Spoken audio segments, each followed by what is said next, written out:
Hello and welcome to the Sky News BAFTA Red Carpet live stream. I'm Bethany Manel, arts and entertainment reporter, and I am here with Molli Mitchell, entertainment expert extraordinaire and social media whiz. We're both here in the Sky News studio. You can see we're all ready for the BAFTAs. We've even got a couple of BAFTAs knocking around just to get us in the BAFTA mood. But most importantly, we have our lady on the ground, Katie Spencer, our arts and entertainment correspondent, who is quite literally doing the job of about 17 women out there right now. Katie, what is it like on the BAFTA red carpet? You're at the Royal Festival Hall in South Bank, right? Look, it is very cold. It is somehow managing to be quite chaotic already, even though none of the stars have actually even arrived yet. Because, do you want to know the drama already? Tell me the drama. Passes weren't working, so there's been a sort of worrying half hour where a few of the sort of journalists who were meant to be on the red carpet were trying to get past security, and everyone was like, none of the passes are working. We managed to get in because we, obviously being Sky News, we're here nice and early and on time. But yeah, it's been quite hairy, I think, for a few people that sort of thought they could just casually wander in at the last minute. But this is all the drama that you expect on the red carpet at the BAFTAs. I mean, it's only going to get more chaotic from here onwards. We're going to try, within the next 2 hours on this live stream, I will be trying to wrangle as many of the celebrities and stars as we can get for you. But look, it's a really interesting year, isn't it? If you think back to what was happening at the BAFTAs last year, Oppenheimer was the one, wasn't it, that we were talking about? Well, Barbenheimer, in fact. Remember Barbenheimer, when we were all obsessed with going on about the fact there was a double billing, and actually it turned out Barbie didn't end up really doing much at all. But this year is such a wide open field, isn't it, ladies? It really is hard to kind of call which way it's going to go this year in terms of who walks away with best film, don't you think? It's so true. I mean, Molly, can we remember as far back as Barbenheimer? It's a really crazy kind of feels that so was a year ago. That feels decades ago. Yeah, like, it really does. And obviously Oppenheimer, like you said, Katie, was the big winner that night, wasn't it? Poor old Barbie left a little bit, not completely empty-handed, but yeah, it was all about Oppenheimer, the movie, and Christopher Nolan. It was a celebration of Christopher Nolan, right? But this year, it's not so clear-cut. I was saying to you before we started that I now want Conclave to win. I know that's really boring, but I really want it to win. Team Conclave? Yeah, it's such a great film. And I was really rooting for Timmy for Best Actor, but I don't know. I really don't know. But I think Conclave should do it. I don't know. I mean, obviously, Katie will literally be speaking to the stars of these films momentarily. Hopefully you'll grab Ray Fiennes, Adrian Brody. We'll be talking to all these guys. I mean, to be honest, I think it's a Brody Fiennes toss-up in my book. I don't know what you think, Katie. And I think Ray Fiennes will bag it. Oh, it has to be Adrian Brody's year, doesn't it? Shall we take you through not the A, B, C, D, E's, it's the A, B, C, C, E's. I'm going to, just for a quick while, bring in Jason Mansari, my producer, who is responsible for wrangling some of the stars, which you sort of won't see the hard work that goes into him, like, shouting at the top of his voice and grabbing elbows in an assertive fashion. We're going to schmooze as well. Schmooze. It's a bit of aggression and schmoozing and seducing and doing all the ways you can to get people in. Let's go through the A, B, C, C, E's, which is almost catchy, isn't it? So this year, Anora is the film that everyone really was talking about that came out of Cannes. It's this film, obviously, about a stripper who falls in love with a billionaire Russian son. It was one of the early front runners that everyone's saying that's going to do very well, but it seemed to lose a bit of traction, didn't it? Mikey Madison, though, I think is still got a lot of hope, and it has gotten some really interesting awards coming up to this. Can she beat Demi Moore, though? She's so young, 25, 26, isn't she? No, I don't think so. The Demi Moore train is really going, isn't it? No stopping that train, I don't think. Yeah, but what I'm curious to see is sort of there's some opportunities for some, like, I call them like double wins. For example, Conclave for Best Film, but also for Best British Film. Yeah. And then, interestingly, of course, Kneecap for Best British Film, which I'm sure a lot of people will see the irony of that one, but also up for the film that's not in an English language as well. So that's the kind of things that I'm excited to. Like, could be these weird sort of anomalies where they pick up in multiple awards. I'm sticking with my ABCs, though. So it's A for Anora, B for the Brutalist. Sorry, Katie, I'm distracting We've got to do our alphabet, haven't we, here? The Brutalist, I think that the fear is, though, while there is no denying that it is a cinematic masterpiece, a lot of these voters, it has been a bit of a slog to persuade people, I think, to actually sit down for 3.5 hours and actually put up with the runtime. 3.5 hours with an interval. I think that makes a difference. And I don't know about you, but I think with a lot of the blockbusters and how they're getting longer and longer, I wouldn't mind some of those having an interval as well. We'd go for even an interval with a 90-minute one. We've got no attention span. I loved the interval. Did you enjoy the interval? Yeah, I loved the interval. The interval for BAFTA. Yeah. Bring back Conclave, which you said was your favourite, Molly, then. Tell us why you liked Conclave so much then, Molly. I don't even know where to start. I even loved the costumes, the colour, the way it was shot. Yeah. Priests smoking was fun to watch. I just thought it was beautiful and it was really funny. Why was it funny? And Stanley Tucci, obviously, amazing. And I walked out the cinema. It's one of those films where on paper it should be really dull, shouldn't it? A load of priests talking about who's going to be the next pop, but the ability to sort of ramp up the suspense. And then when I came out the cinema, it's really good. Yeah, when I came out the cinema, I thought, oh, did I actually like that? But I haven't stopped thinking about it since. So, yeah. I mean, which is a sign of a good film. Yes, exactly. Molly, I think you might have chosen the film of the night. I mean, clearly Conclave is leading the way in nominations. It's a weird one with the BAFTAs, though, isn't it? Because the BAFTAs often goes its own way. I think if you look at all the awards, the BAFTAs can sometimes go completely A1 and do their own thing with that, really. I mean, the year that All Quiet on the Western Front, that just swept everything, didn't it? But then it wasn't the same story at the Oscars. The Oscars was all about everything, everywhere, all at once. Well, it's the same director, isn't it? Of All Quiet on the Western Front as well. So we'll see how good a night his goes. Yeah, exactly. Should we talk about if we're sticking to my alphabet, girls, I'm insisting we do this. Let's go with it. So the second C, A Complete Unknown, which is obviously the James Mangold, Bob Dylan biopic, taking in his very early days and the Timothy Chalamet vehicle, if you like. If it wasn't going to be Timmy in this, it was going to be him on Dune Part 2, wasn't it? Which is up for the Oscar, but isn't shortlisted for the best film tonight. Did you get a chance to see A Complete Unknown, or is that still on your list, Jason? It's still on my list. I'm 75% through the awards list. I'm sorry, everybody. I really am trying, and every minute I can to catch up on all the films. But I have seen his sort of campaigning in the lead up to it. You know, the Lime Bike. I can't not talk about that. I certainly think it was designed to be his vehicle for an Oscar, and possibly... The Lime Bike. The Lime Bike was designed for Timothy Chalamet to win an Oscar or a BAFTA, but I'm not sure tonight it's the night for that film. No, I'm not sure it is either. Although I do think it's a wonderful film, but I don't know if it's just because I absolutely adore the music of Bob Dylan, and it is effectively just a sort of jukebox film almost, isn't it? We get all the songs that you'd want to hear. Snapper, isn't he, old Timothy Chalamet? But he's already been up for 3 times nominated for BAFTA. So will this be his one? I'm not sure. He's still got plenty more years in him. I think this might go to somebody else, the big prize for Best Actor. But Timmy does a good job. I think the internet wants it for him. He'll get there, won't he? Yeah, exactly. But look, if we're doing my A, B, C, E's, E is for Emilia Perez.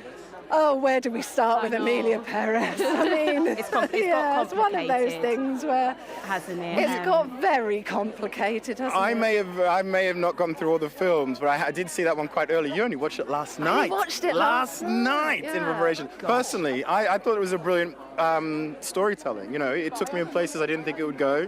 Well, the one thing, if you haven't seen it, it is all about a drug kingpin who is trans and wants to transition from being a man to a woman, and whether or not she can rebuild her life and restart again. It is a musical, it's an action film, it's a sort of hyped up... It's a family drama as well. It's a hyped up telenovela as well. It's a good description, That's why I get paid money. It's, do you know what, it's strange. I do think I enjoyed it, and I think a lot of the people that are hating on the film at the moment have forgotten that it is actually quite a good, very different film compared to a lot of the stuff that's out there, and I think it undoubtedly does deserve to be nominated. Do we need to talk about the controversy though? Carla Sofia Gaston. Gascon. Yeah. Yes. And her tweets, which we won't go into the tweets, will we? But she's gone from being sort of the front runner of up for Best Actress to possibly now the first trans actress to win that award. But She's there's also not on the red the other carpet controversy tonight, behind it just as to well as, say. of course, is the people native to the country and where it was set. Now they are having a big objection to the fact that it wasn't shot there. No, French filmmaker, filmed in France as well for the tax break. So it's kind of annoyed people in Mexico. It's annoyed the trans community for some of the ways that it's presented. The trans identity as being something that you kind of can switch on and off. There are Is there anyone that it there's hasn't so annoyed? many issues, isn't there? It's building one on Apparently one not. on one. But you're right, it's gone from front runner, 11 nominations to, gosh, is it going to get any tonight? Katie, you are being literally called back into TV right now. So we are going to lose you briefly, but we will be back really soon. As soon as you catch us a celebrity, we will be back on you like a shot and listening to your words of wisdom. One thing we do know that's worth noting, Carla is not going to be here because it would seem that they're not really sort of stumping up the money for her to go to Netflix, these award ceremonies. So unless she's booked herself her own ticket, then we don't think she's going to be here. There you go, them's the breaks. But we will, yes, I will let you know when I've got someone good for you to talk to. Please do. We'll catch you again very soon. Thank you so much, Katie and Jason. Thank you. Bye. Honestly, the buzz and the chaos. We started off talking about the chaos of the red carpet. And it does have to be said that red carpets are amazing. You've got some of the biggest talent in the world on that carpet in one place in 2 hours. It's pretty cool. But one thing they are not is glamorous. And there's a lot of waiting around. A lot of waiting. Poor Katie, she must be freezing. Literally. And quite a lot of outlets have maybe several people on the red carpet, chatting to people. No, not us. No. Katie is doing the whole lot. So she will literally, Jason will grab people for her. But it's very much a kind of red and shiny factory line, isn't it? So the celebrities will be walking down the carpet. All of the journalists will be in something called a media pen, squashed together with cameramen and sound people and all sorts of things going on. And the celebs will come down the carpet. Now, at the beginning, I think we can see there, that's the area where they have photos taken, like the fashion camera, and they'll be doing photos and things. There's kind of always two spots where the celebs kind of can stand and get a double whammy of shots. And then they're pumped down the carpet and you try to grab a word with them if you can. Only a couple of minutes, really, isn't it? There's not many questions and there's not much time. And you always get the one, there's like someone at the start of the line taking longer than they should have. And then it's all very awkward and the PRs are trying to move them down and it's all quite... But it's fun. It's fun. And by the end, what you'll have is kind of almost a bottleneck of celebrities. And it's fair to say that normally the biggest celebrities come towards the end. I mean, almost just straight down the carpet into the ceremony, bums on seats.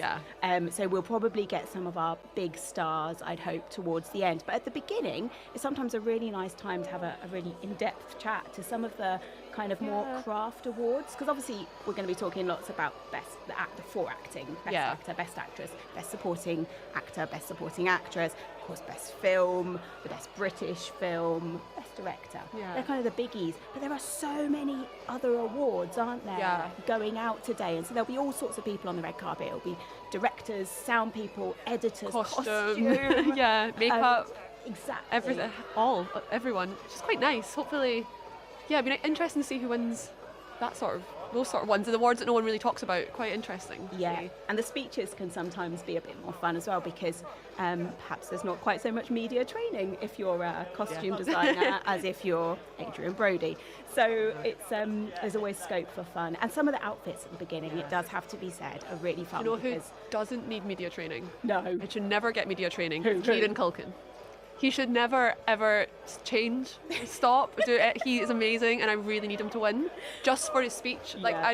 Great performance, but I just want to see his speech performance. He's amazing. He's been working it with the speeches, hasn't he? So good, so funny. And it's fair to say he's up for Best Support Actor for Total Pain. A Real Pain. A Real Pain. I always keep saying a great pain, and I don't know why. A big pain. A big pain. And so, I think there's a lot of energy behind that nomination, isn't there? And I think a lot of people think he is definitely going to take Best Support Actor. Interestingly, Jeremy Strong, who's in Succession with, is up for Best Supporting Actor for The Apprentice. So Succession fans will be happy to see. I think Jeremy Strong's there.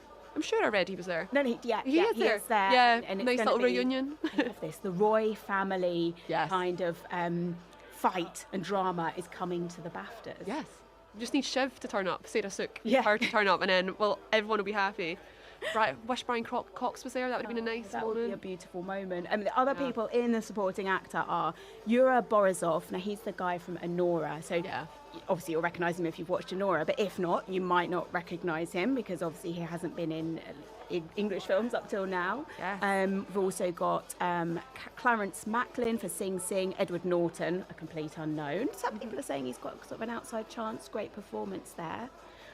Guy Pearce in The Brutalist, and then, like you said, Jeremy, brother to Kieran. Yes. Almost. So it's a pretty strong field, but I think you're totally right. Kieran Culkin is going to take it. Kieran Culkin is also going to do a classic Culkin speech, isn't he? It's going to be wacky. I don't know if his wife's going to be with him on the red carpet. He always speaks so nicely about his wife. Yeah. It's really cute. Yeah. But yeah, we've got Henry, who's outside in the office, but he's seeing a lot of people on YouTube chatting about Wicked. What are your thoughts on Wicked? So, Wicked, obviously we've got the wonderful Cynthia Erivo, who, I mean, she really carries the film for me. Obviously she's a wonderful British actress, we love her, but I mean, I think she is very worthy of an award. Do I think that she's going to get one?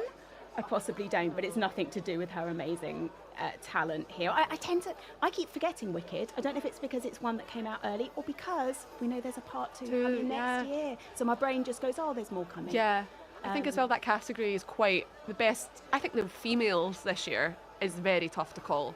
And I think the people she's up against in that category, it's just maybe not her time. Doesn't take away from her incredible performance, but she is awesome in it. And to be fair, the film is really good. If you're into musicals, I mean, we've had this debate in events, haven't we? And some people, it's fair to say, are not big fans of musical. Gemma Peplow, who writes for us and is our other entertainment reporter, she's basically me. She isn't a fan of musicals, so she's struggled on that front with them. But you know, if you know the book, some people knew the book. A lot of people knew it as a West End, Broadway, and then West End musical. So I didn't like the musical, and my flatmate, who's also called Molly, dragged me to go with her, and I loved the film so much. Now I think maybe I need to go see the musical again and maybe reevaluate. Yeah, I think I'm very a believer of just leave things alone. Like Wizard of Oz, just leave it alone. But actually, the movie's amazing. Ariana Grande as well in Wicked is unbelievable. I was never a big Ariana Grande fan, just not really into her music or anything. Oh, she's unreal. It's a great performance, isn't it? She's very funny. She's just right for that role. Yeah, so good. Yeah, it's so true. And obviously, you know, should she win a BAFTA, that would be her first. There's lots of first-time nominees this year as well, it's fair to say. Cynthia Erivo has been nominated once before, but it was for the Rising Star Award back in 2019. She hasn't been up for like a full-on acting prize, so as lovely as it would be for her to win, I don't think she will. Maybe I'll be eating my words very shortly. Yeah, no. But, no, I mean, Wicked is. I think for me, Wicked maybe stands the best chance in the costume category. I wish there was a musical category. You know, the Golden Globes, they have like best musical, like, or something. Yeah. Like that would be nice for. Yeah. Wicked would take all of them there. You're so right, because obviously there's sound, but that's kind of different. I mean, it's up for sound as well, but sound is something a bit different, isn't it? And score is different as well. Yeah. Do you know what has a great score? Conclave. You are just Team Conclave, aren't you? But yesterday when I was looking up kind of like behind the scenes sort of things, the guy who did the score for All Quiet on the Western Front is the same man who does the Conclave score, which I thought was quite nice. Just a nice little fact. Yeah, exactly. Now we can see Katie there chatting to somebody on the red carpet. Who's she chatting to? Oh, she is speaking to Sarah Putt, chair of BAFTA. So this is one of the big important ladies behind the running of this whole thing and putting the whole of this massive event together. I think it's fair to say that this year, I feel like it's a really big year. Yeah. I feel like, especially because, of course, we've got the Oscars coming up in a week or so, and they've so far. The preparation for them has been overshadowed by the awful fires in LA, so there's been a level of soberness to all the award seasons in the US so far. But obviously, over here. This is kind of our big our film. moment. Right, yeah, exactly. And so I feel like, as well, there's so many stars. I mean, we'll be seeing them walk the red carpet very shortly, but a lot of the big stars are here tonight. I know we said, obviously, Carla Sofia Gascon isn't going to be there, but pretty much everybody else. Selena Gomez is going to be there. Zoe Saldana is going to be there. And they are also... Are they head-to-head in the same category? Best Supporting Actress? Yes, they are. They are. Both of them are nominated, so there's another... It's not the same as Jeremy Strong and Kieran Culkin, but it's interesting to see two people from the same movie go head-to-head. It's always a bit weird, isn't it? It feels like a bit of... always feels like a bit of a shame. Yeah. Really. So we've got Zoe Saldana for Emilia Perez, and Selena Gomez for Emilia Perez in Best Supporting Actress. I think it's going to be Zoe Saldana. Yeah. Just saying. And it's an amazing performance. Yeah. Whatever you think of the film, I have my reservations about it, but her performance was unbelievable. She is a triple threat. She can sing, she can dance, and she can act. Another fun fact about Emilia Perez is that, well, it's about Zoe Saldana. You pronounce her second name perfectly. I can't do it with my accent. But she has been in the top 3 highest grossing films ever. Or top 3 ones, she's been also, it's the 2 Avatar movies and Avengers Endgame. She's been in both. She's been in all 3. And I think if I can read my own writing, it says she has starred in 6 of the highest grossing films of all time, and she's in the top 3. You see, that really, I mean, she is almost, I don't know if there's more than a triple threat. She is extra threats, isn't she? Because she can do the big tentpole kind of superhero blockbusters. But no, look at Emilia Perez. I mean, like we were saying, it defies categorization, doesn't it? It's a very different film, and she absolutely nails that too. There's something like really special, I think, about an actress that can jump between films and genres and indie and big and small and just do it with such aplomb. She was in a Netflix series recently, and I've totally forgot the name of it. But my flatmate, she watched it, and I've never seen my flatmate cry like this before, and the part's amazing. I'll find out the name. I will find out the name for you, but it's so good. It's on Netflix now. Well, of course, Netflix have been busy dealing with a big drama because where they like to have their great big kind of party on the Sunday, the Chiltern Firehouse, sadly, began to burn down on Friday. So big parts of the hotel are going to be renovated from now on. The party's been pulled, but don't worry, it's still carrying on. It's going to be in another part of Mayfair in Grosvenor Square. Yeah. So Netflix will still be celebrating. Obviously, they'll be celebrating wins, but we'll see. Yeah. And as well as Emilia Perez, we've got the wonderful Wallace and Gromit film. That's one of theirs. So, they've got plenty of irons in the fire there. So it'll be interesting to see how Netflix do it at the end of the night. On Emilia Perez, someone on YouTube, sorry if I'm going to pronounce your name completely wrong, but Ariak, I think, he said, can we also give more praise to the choreographer, Damien Chatelet, for Emilia Perez? Yeah. So, can you talk about choreography? I mean, immediately you said that. I don't know about you, but for me, my brain switches into that amazing in kind of with the tables, and you've got Zoe Saldana getting onto a table and doing this great big dance on one of the big musical numbers, and it is beautifully choreographed. The moves and the kind of the backing dancers. You've got some slightly more crazy kind of choreography going on. There's a bit where they go to Bangkok and Tel Aviv, I think, and they're talking to the doctors who are going to be performing the gender reassignment surgery. And it's wacky, but it's actually very cleverly done. It does have to be said, and choreography is something. I mean, I am not a dancer. Me neither. Just being honest here, I'm not going to be getting up on the table and doing a jig. I'm not a good dancer. I'm don't know my left from my right. But choreography, when it's done well in a film like that, is exquisite, isn't it? You almost don't notice it because it's so perfect. Yeah, so satisfying to watch. Yeah. And at the end of the day, it is a bit weird. People suddenly jumping into song and dance numbers, but it's done really well, and it does fit in very much with the tone of the film, which, whatever you say, the tone is full on, isn't it? It's in your face. It does what it does, and it does it really well. Such an interesting... When you would read the storyline, I can't imagine it being a musical. No. And then, but it is. Yeah. Like, how would you pitch that? What do they say? What's your elevator pitch? I mean, where do you start? Mexican cartel leader who decides to have gender reassignment surgery.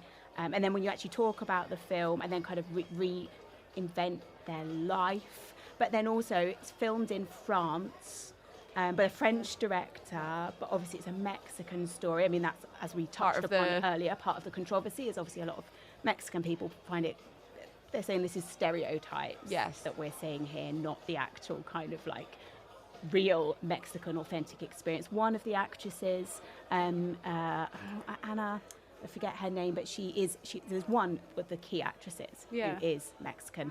Everybody else really isn't, none of the main characters. Yeah. So I mean, that's part of the reason it's come in for a bit of a kicking. And in fact, there was quite a funny spoof going around on the internet called Johann Sacre Bleu, which was made by a group of kind of Mexican filmmakers and activists who kind of put together their own Mickey take, shall we say, of the French stereotypes filmed in Mexico. It's definitely the first few minutes are worth watching. It's very funny. Oh, okay. Yeah. It's an awkward one, complicated one. Yes, but very complicated. It's a shame because the film is obviously, it's Oscar nominated as well. It's leading the Oscar race, not leading the BAFTAs, but leading the Oscars. Yeah.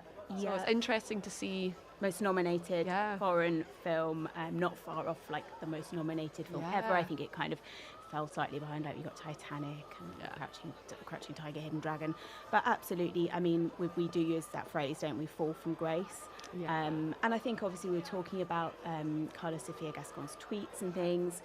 That, of course, has got a lot of attention, and now she isn't at the red carpet and is very unlikely, I feel it's fair to say, to win any of the leading actress prizes that she could have. And obviously that would have been a moment for a trans actress to have won that prize. That would have been in itself kind of a unique historical moment. Unlikely to happen now, but it would be interesting to see, does the film then suffer from that? And definitely Netflix has been putting a lot of effort into promoting Zoe Saldana recently. And as I said, it's a stellar performance by her. Oh, we see Katie talking to... Who is she chatting to and which film? Everyone looks fantastic, don't they? There's lots of black as far as the male suits are concerned. Yeah. It's always slightly off-putting and a little bit dull. But let's have a listen and see what film they're talking about. About the only female ball jumper in France. And it sort of chronicles the journey before her first ball jumping performance. So it's all set in an arena, and it takes place sort of in real time where she walks out and performs. But it's her journey as the female in an all-male world. And it was the most beautiful journey we've ever been on. Caroline, if we can bring you in just quickly then. So how has it been having your story brought to life on the screen now? Comment c'était d'avoir ton histoire sur l'écran? C'était surprenant mais très réaliste. It was extremely surprising, realistic, et bien reproduit, on va dire. And very well made by Fiennes and Joe. Is it strange to find yourself on the BAFTA red carpet now? What's this whole experience been like? Est-ce que c'est bizarre de te retrouver sur le tapis rouge des BAFTA aujourd'hui? Et comment ça a été cette expérience pour toi? Ça a été une expérience vraiment formidable et surprenante et très enrichissante. Et se retrouver aujourd'hui ici, c'est inimaginable en fait, incroyable. It's incredible, and she could have imagined how it's to be here. It's just incredible. And just finally, for short films, what does it mean to get the sort of attention that you get with being up for a BAFTA? I mean, I think it's everything, to be honest with you. You know, how does the industry find new talent? Like, where do we find new stories? It all sort of starts with the shorts. So to be here and to be walking around with these characters and these filmmakers who we admire and have watched for years is really special. Enjoy the night. Thank you so much. Nice to meet you all. Thank you. So we can see people. Did you hear that scream as he came off the red carpet? That is often the most beautiful moment on a red carpet. Not scripted moments at all, but sometimes the stars of the show, the celebrities and the actors, will see each other across the carpet. And actors that you've actually never seen on screen together, and you didn't even, obviously you don't know they know each other, how would you know? But they suddenly like fall together and hug each other or joke and laugh, or even sometimes like jump in on each other's interviews. And they're often the most kind of real, organic moments on the carpet that are actually the most fun. And they're often the bits you don't really get to see, do you, unless you're looking behind the scenes. Or they're the ones that go viral later on, like, hours later when someone watching it has clocked it and like puts it out. But so we just realised that Kate and William are not going to be there. They're usually there kind of every year. Yeah, two of the big stars, and of course the reason Prince William would be there is he's been BAFTA president since 2010. As you said, most years he does come along. He has a presence. He says he's got a real interest in film and filmmaking, and obviously helping the future generations, because of course BAFTA is a charity, isn't it? This is celebrating film and great British talent, but it's also a charity kind of hoping to help the next generation. In fact, it's got the special BAFTA Rising Star, which is a big prize to do that. They've also got a scheme this year called Set the Stage, which is about helping people behind the scenes, like the craft areas we were talking about earlier. But yes, this year William isn't going to be on the red carpet, and instead I think just the end of last week he went along to a film school in Islington, and he kind of did some chatting to some of the young people there studying film, and he said he was going to be, that was his effort this year, kind of looking towards the future rather than so much being at this event and celebrating with the current stars. It's also worth saying it's half term, I think, for some schools. So potentially maybe he's at home looking after the kids. Do you know what? We've all been there. So I busy man. Yeah, he really is a busy man. And of course, another kind of bit of BAFTA royalty we've not mentioned is David Tennant. I love him. Yeah. I don't know if Katie has spoken to him yet. If not, I'm sure she will. Hopefully. He, of course, is hosting the BAFTAs this year for the second year running. Worth noting, he's never actually won a BAFTA. Has he not? Not a British one. He's apparently won, I think he's won a Scottish one. He might have even won a couple of Welsh ones, but no British ones yet. So he gets to host it, but he hasn't actually got one to take home. I mean, I'm biased because Scotland, but love David Tennant. I think he's amazing. And then him and Michael Sheen have like the funniest friendship. Co-stars and what's that BBC drama they were in over lockdown? Yes, the one where they were kind of on Zoom, basically. Quite lo-fi, but it sounds like a really bad idea. Very funny, very, very funny. So I'm excited for just David Tennant to be David Tennant. He does do it really well. He's got lots of experience. Clearly, there was a moment, wasn't there, a few years ago, where you could not turn the TV on without David Tennant being either doing the voiceover or starring in it or being on a panel show. But he does do it beautifully. And last year, his opening monologue was hilarious. It was really good. I don't know if you remember, it had a whole spoof about dog sitting and about Michael Sheen's dog, Bart Gruffalo. Yes. And then there was a stunt dog. And in fact, the next day, one of the big pieces of news, I mean, I say that jestingly, was that the dog actually wasn't Michael Sheen's dog. It was a stunt dog. It was a dog brought in to act. It was an acting dog. This is the BAFTAs, darling. Of course it's not a real dog. But no, it's, hopefully it should be really funny. He's no Ricky Gervais. He won't be roasting the celebrities. No. But at the same time, I think he's got just the right level of cheeky. Yeah, he'd get away with it. No controversy if David Tennant. Yeah. There won't be anything controversial. Speak soon. We have a nice wee message from Lucian? Oh, I can't. Oh, Lucian. Yeah, I'm very bad at pronouncing, so I'm very sorry, everyone. They've said, rooting for Wicked, super accomplished as a musical and as a movie. Ariana Grande is such a great comedian. I agree. Her and Cynthia Erivo's voices are wonderful and complement each other's wonderfully. Hello. Who is that? Katie has the most fantastic. So we've got a Game of Thrones star here, chatting to us. She's actually so tall. I can tell she's tall just from this shot. Let's have a listen in and see what she's talking. I believe she's presenting a prize tonight. Well, sometimes that can be important too. The fact that you can't move. I played a character called Brienne of Tarth in Game of Thrones. Movement was not easy for her because she was wearing metal armour, but it gave a lot to the character and a lot to the performance. It's a great category to get. Enjoy yourself. You look stunning as well. Thanks so much. Have a good night. Thank you. Thank you. Yes, so that was Gwendolyn Christie. She is indeed presenting a prize tonight. Because, of course, not all the actors that we see on the carpet are up for awards. There's all sorts of things going on, like we've got the presenters. Sometimes you've just got actors there because they're heavily involved with BAFTA and BAFTA members. Because, of course, they're the people voting for the prizes, basically. I think there's 13,500 BAFTA members, and the voting system is very complicated. I'm not going to attempt to explain it to you, Molly, because it's very complicated. But basically, they vote in chapters and juries, and then once you've got your final short list, the BAFTA members then vote. Everybody votes. All of the film members vote for those final winners, and so should, in theory, have seen every film and short and animated piece on our list. If you're a BAFTA member and you're voting, you should have seen all of those. You were talking about other actors being there. Yeah. So you've got TV actors, maybe. So this is all films, but we're going to get Adam Scott from Severance is going to be presenting. Fantastic. Season 2, if you haven't watched it, very good. So good. Then Anna Kendrick, random, but she's going to be there. Oh, I think she'll be funny. Yeah. What about Camila Cabello? Camila Cabello. She has been loving Wicked. Oh, yeah, I'm sure I have seen her performing some great kind of like, defying gravity and kind of like going through some of the numbers. So I wonder what award she would be. James McAvoy, love him too. He is going to be doing the EE BAFTA Rising Star Award. Well, that's beautifully appropriate. He was the first ever winner. So he's going to be presenting that. Who else? Pamela Anderson is going to be there. Can I just say, a woman that wears no makeup to the red carpet is my heroine. Yeah.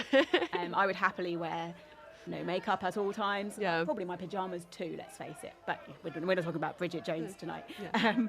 But yeah, she is absolutely amazing. It's The Last Showgirl, obviously, is her big film at the moment. Is The Last Showgirl? Someone is nominated. Anything? I think supporting actress. Someone is nominated. Let's have a look.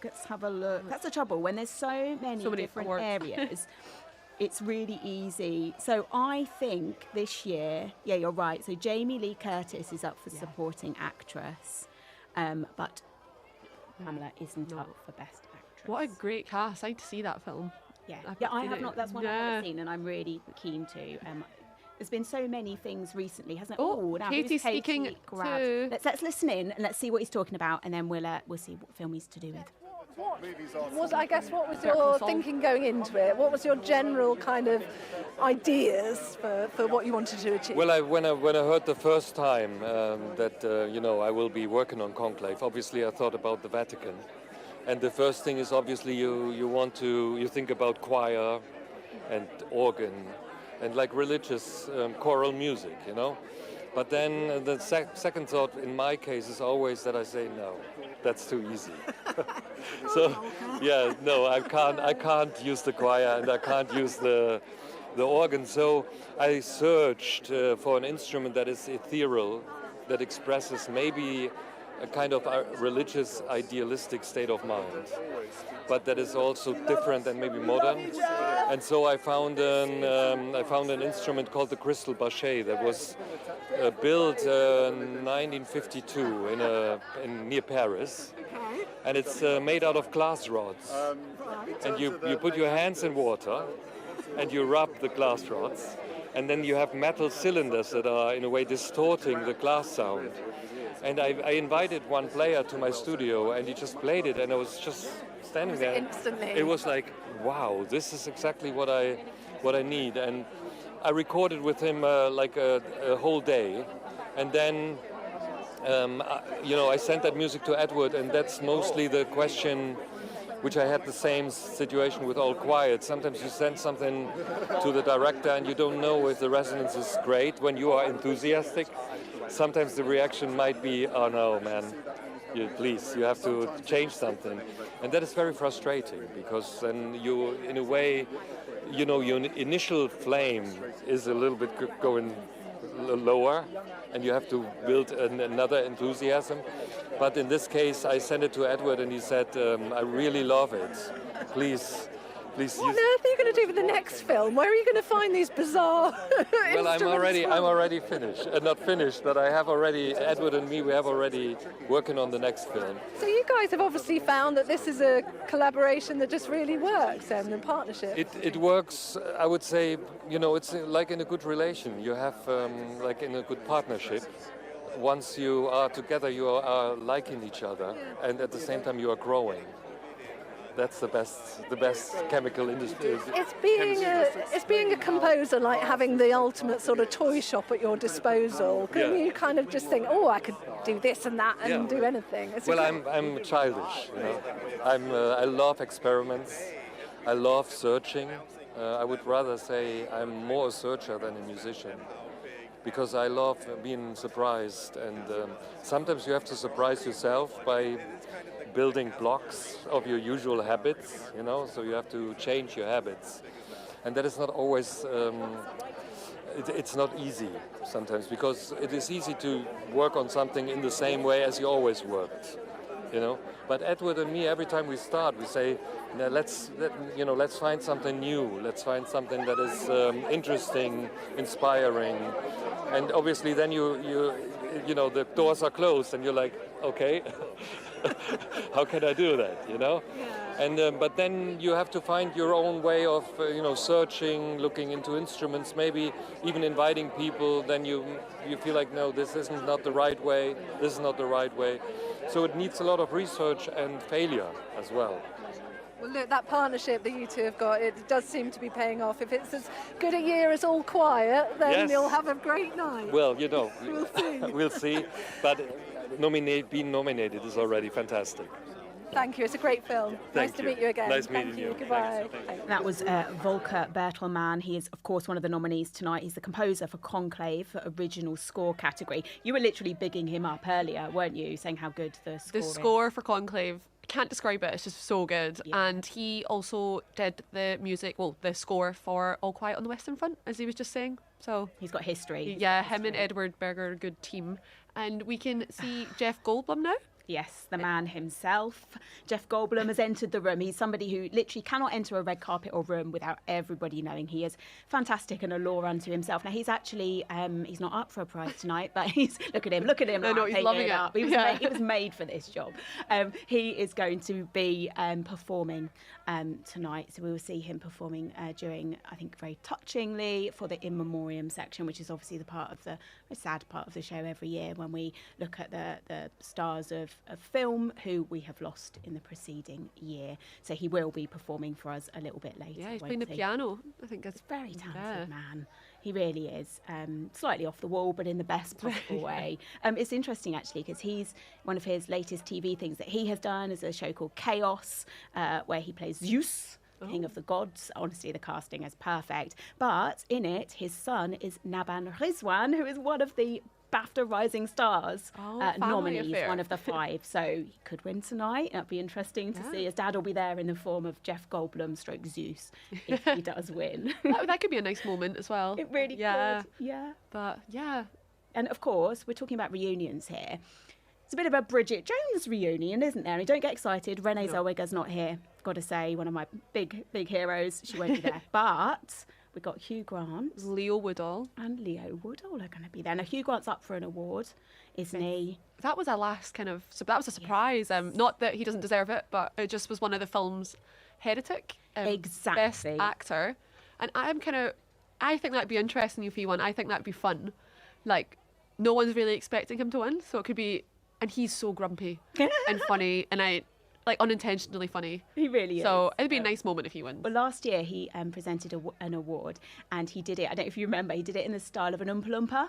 He literally read out a poem. It was very funny. Oh, it doesn't sound funny when I describe it like that, but it was funny.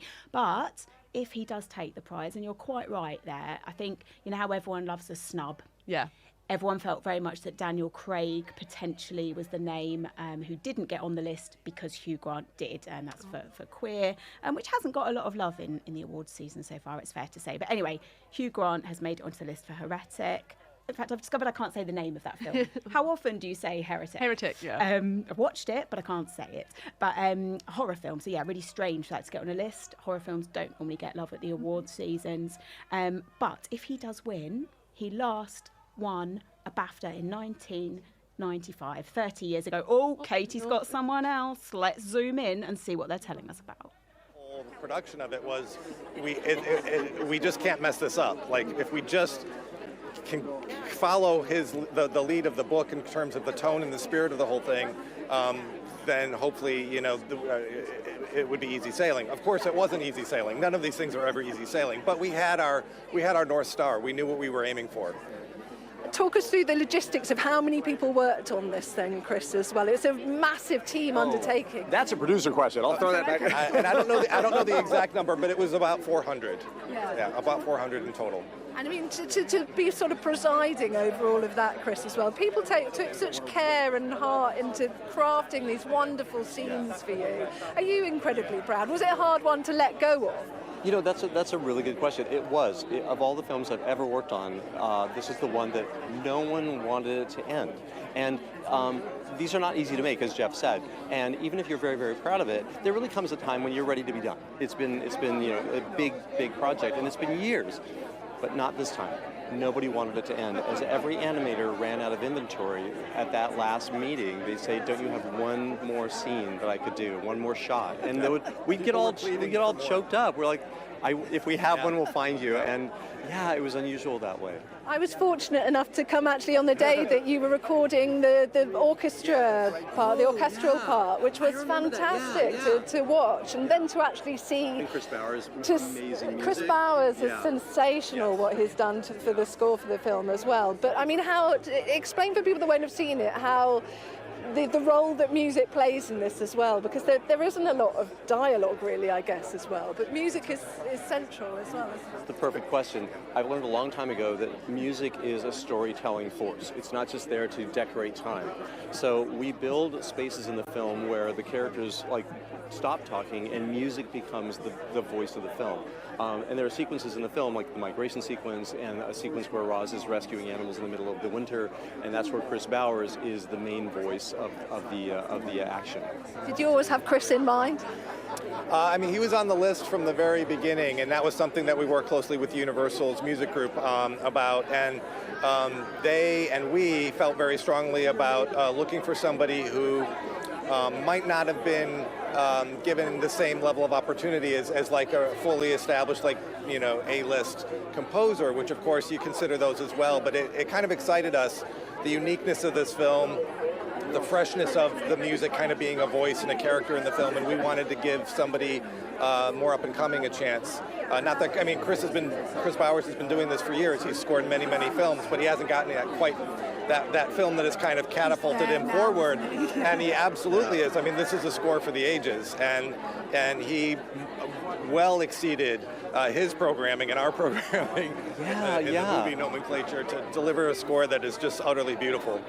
Can I ask what you make as well of the response that you get from the audience? To hear sort of people like myself, you reduce us to sort of juddering tears at various moments. So last night, I didn't get to tell you this. Last night, I met a friend it was Chris Bowers' friend, and his name escapes me because I was meeting a lot of people, but he took his daughter, and she's 6. And I want to remember this. He said his daughter was crying at the end, and she said, "Daddy, I'm crying, but it feels good." Yes. And that was the best description of it, I thought. That's it. But for the adults as well, it's the parental responsibility. We're having as many adults come forward with the same reaction, and again, we kind of tailored the film to what we thought worked emotionally for us, and we didn't tire of watching on, because we look at these things over and over and over again, and if it was still working on like the 80th go round, we knew something was potentially there, but until you put it in front of an audience, and then to have people of all ages, small children, adults, teenagers, everyone reacting to it and kind of reacting to different elements of the themes, depending on where they're at in life, they kind of gravitate towards something unique, like the adults gravitate towards parenthood, and we had college-age kids come up to us and tell us that now they understand what their parents must have felt like when they went off to university. And so people are finding the things in there that apply directly to them at that point in their lives, and it's incredible. Yeah, we felt all those things, and I think it was about making sure that hopefully anybody who watches it is feeling the same things we felt. All the way back to when we read Peter Brown's book. It's all there, and it's about transporting that successfully to the screen. Whether you win or not, you have made this beautiful film that will be remembered within the history of animation. It's a fantastic piece of art. Thank you. Very nice to meet you both. Thank you so much. Thank you. Enjoy the night. Okay, so that was Katie chatting to Chris Saunders. He's one of the nominees tonight. He is the director, writer of Wild Robot. So that's in the animated film, children and family film section. I really haven't beautiful. seen it, but I've heard they were just saying how emotional it is. I've heard it is soul destroying, but in the best way. Yeah, absolutely. And I think Katie actually chatted to one of the voice stars, Lupita Nyong'o, who I think is on the red carpet tonight. She chatted to her and about her voice performance in that, and it's often animated films don't get a lot of love, do they? They kind of, people think, it's a kids film, but actually it's very hard to do well, isn't it? Well, now I look back at old Shrek and stuff. They're for adults. They're so funny. So it can be sad as well. Animation's not for kids anymore, I don't think. No, definitely not. Why should they have all the fun? Exactly. Now, talking of having fun, if you are watching us on the Sky News app or the website, do submit any questions for us, any predictions, anything you want to tell us. And if you're watching on YouTube, I think you can use the live chat feature on that. So yeah, just let us know, because obviously we're not actually on the red carpet. We're as good as, aren't we? We're kind of like the eye in the sky. We can see everything going on. We can see that there's some fabulous dresses there with little cutouts. Look at that, hit the star. Just stand on the star, please, so I can take your photo. The stars will be yelled at by all the photographers. They'll be told to stand front on, stand side on, move along. Also various partners, if they've got them with them, they will do some with their partners and then they'll be moved on. Sometimes they'll encourage them to do it on their own. You always know someone big is coming because you just hear this like roar of the voices and shouting and screaming, then no one can see who it actually is because everyone's hullabaloo. Yeah. I remember when I was on a red carpet and Lady Gaga was coming down, and number one, you knew she was coming because of the buzz coming and her entourage. And then she had a very feathery skirt on. And as she came down the carpet, she left like a little sprinkle of pink feathers. I think I still have one of her pink feathers at home. So that's a good souvenir. That's probably worth a lot of money now. Well, maybe. I mean, I say I've still got it. Can I find it? Yeah, probably not. But yeah, no, I love that as well. Like, wouldn't it be nice to have somebody with you at all times, just to rearrange your clothes, check that your zipper's not undone, check you've not got something stuck to you. I mean, that's the job of a good assistant stroke PR. Yeah, she looks great. It really does, doesn't it? There's quite a lot of monochrome going on today, which I like. A few bright... In fact, it's fair to say that if any of the celebs look a bit worse for wear, it's because there was a big party last night. So the nominees' party is the night before, so Saturday night. So they've already had plenty of parties. Hopefully they're looking fresh. But yes, so that went on yesterday. There were some really fun outfits. I think Anna Kendrick was in like a bright red dress. Demi Moore had a sort of, it was monochrome, but it was like a feathery number skirt. So it'd be interesting to see what she wears today as she walks. We need to take a look at all the pictures afterwards. Yeah, exactly. I mean, hopefully we'll catch everyone there on the kind of the fashion camera, the photo camera as they come in. But as we've said to you, like, it will busy up because at the moment we're sort of seeing everyone go through nicely, and there will be great big bunches at the end, and then this red carpet basically runs through to around 4:30, at which point all those poor PRs in the black coats that you can see stressing out, telling everyone to get to their places, they will be trying desperately to get everyone sat down in the ceremony to watch, so that's ready to kick off, and then that will be filmed. And of course we'll be finding out who wins what nice and bright and early, won't we, before it goes on TV. So you will hear it here first. Yeah, we have a live blog. Our live blog, and you will know who's won the big prizes before it comes onto the TV. We have a question, or more of a comment actually, from someone called Pop Socks on YouTube. Cute name. She said, or he, as much as I love Wicked, I think it'll get passed over for any major awards like Best Actress until For Good Part 2 comes out later this year. So we were saying that earlier. That doesn't take away from how great it is. It's just, I don't think she'll get Best Actress. I think it's really interesting, isn't it? I think Wicked was such a big part of the conversation earlier on, several weeks ago, months ago. Yeah. Lots of buzz, of course, for the film. Came out at the same time as Gladiator 2, didn't it? So it did, and that was not the Barbenheimer. I think it tried they to be that. Didn't they? Glicked. Yeah. Well done. The fact I couldn't remember it shows that it's not good like Barbenheimer. Yeah. I mean, and then I guess Gladiator 2, there was high hopes for that. A lot of people thought we'd be seeing that in all the nominations, and we very much aren't. Yeah, we've only got Outstanding British Film this year for Gladiator 2. Yes.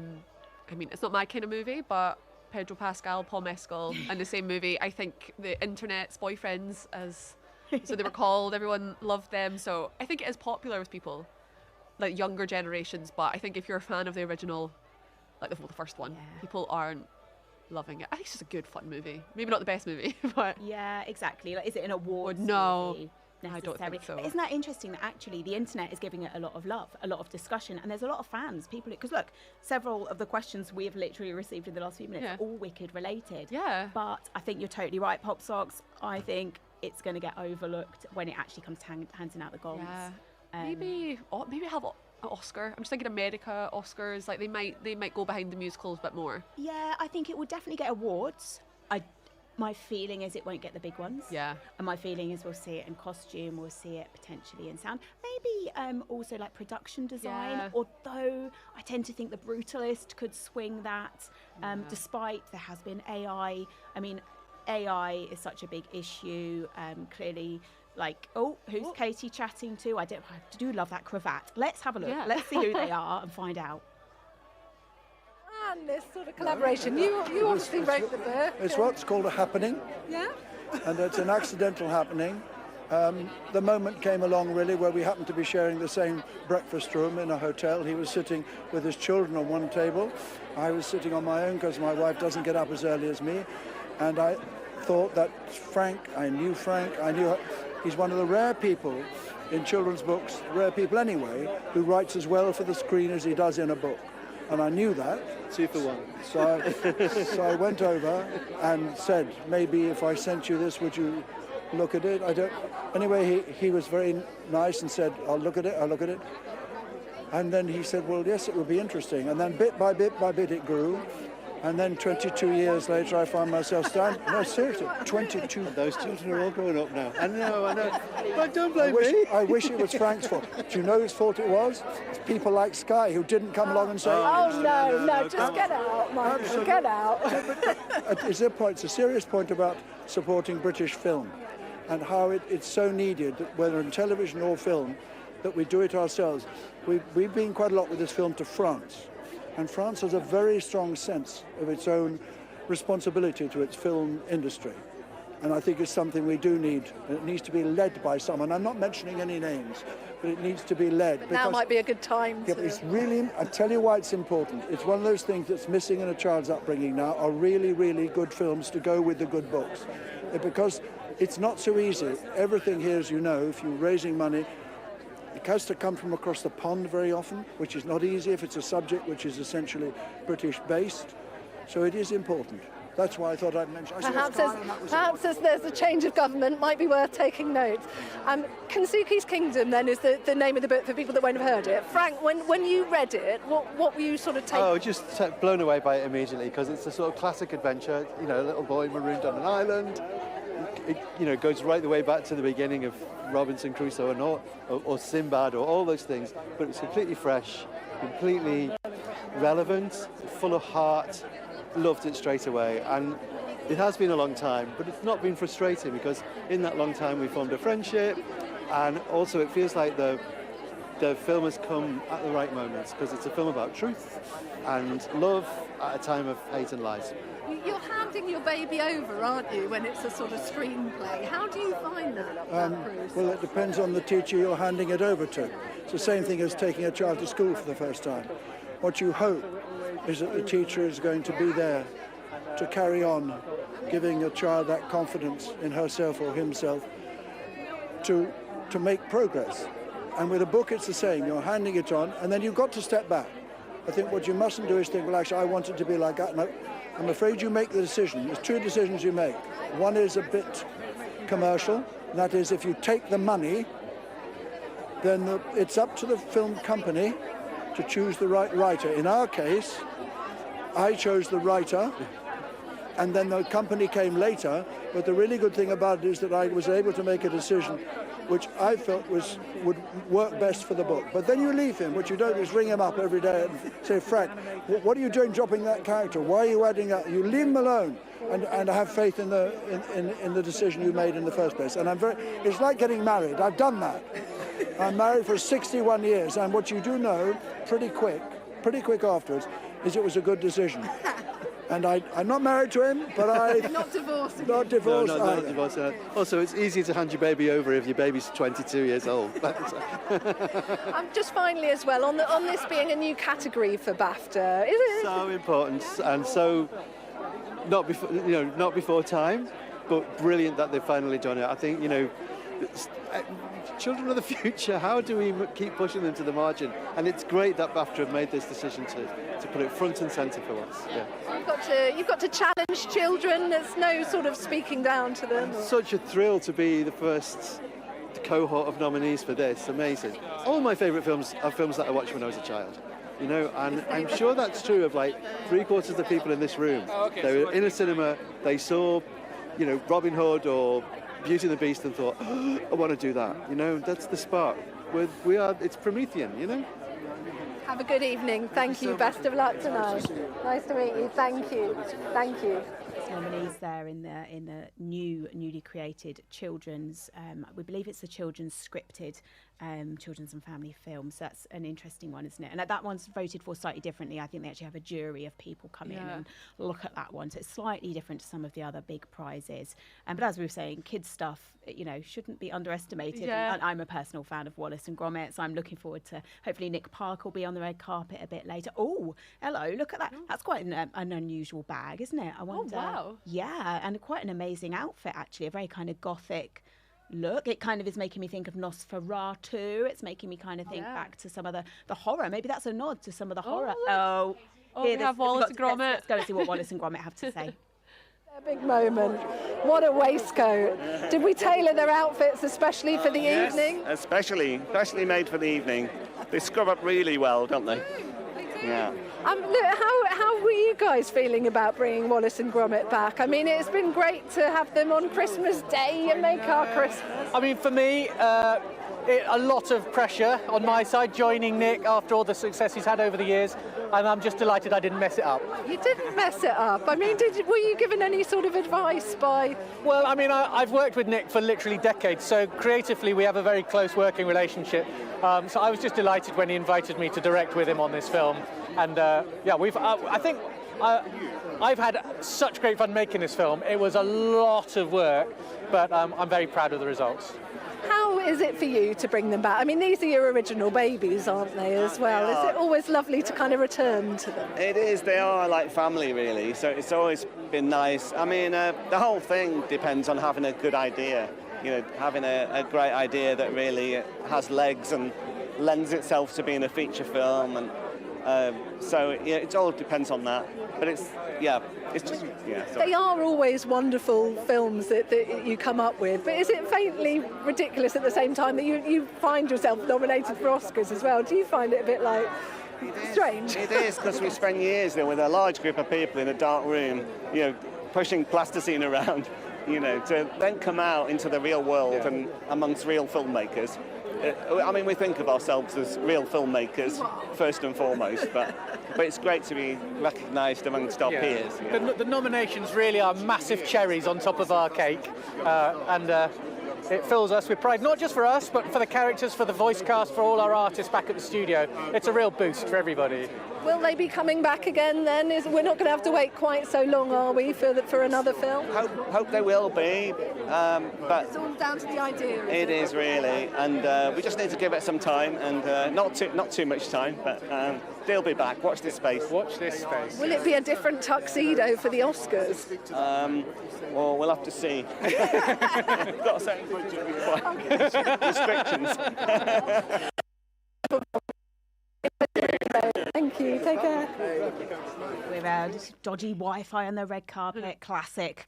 I mean, but like they said, cherry on the cake to win awards. Wallace and Gromit, literally there in the house, and their happy little Norbot. I mean, I've definitely not seen this 17 times this week alone. I could tell you the entire script of the show. That was Katie chatting to Nick Park and Merlin Crossingham, who of course worked on Wallace and Gromit: Vengeance Most Foul, up for 3 tonight. Yeah. So the big one, outstanding British film, also animated film and children and family film. So they're up for 3 tonight. I really hope they get one. Yeah, I mean that could be fun if they won outstanding British film. Absolutely. That kind of curveball.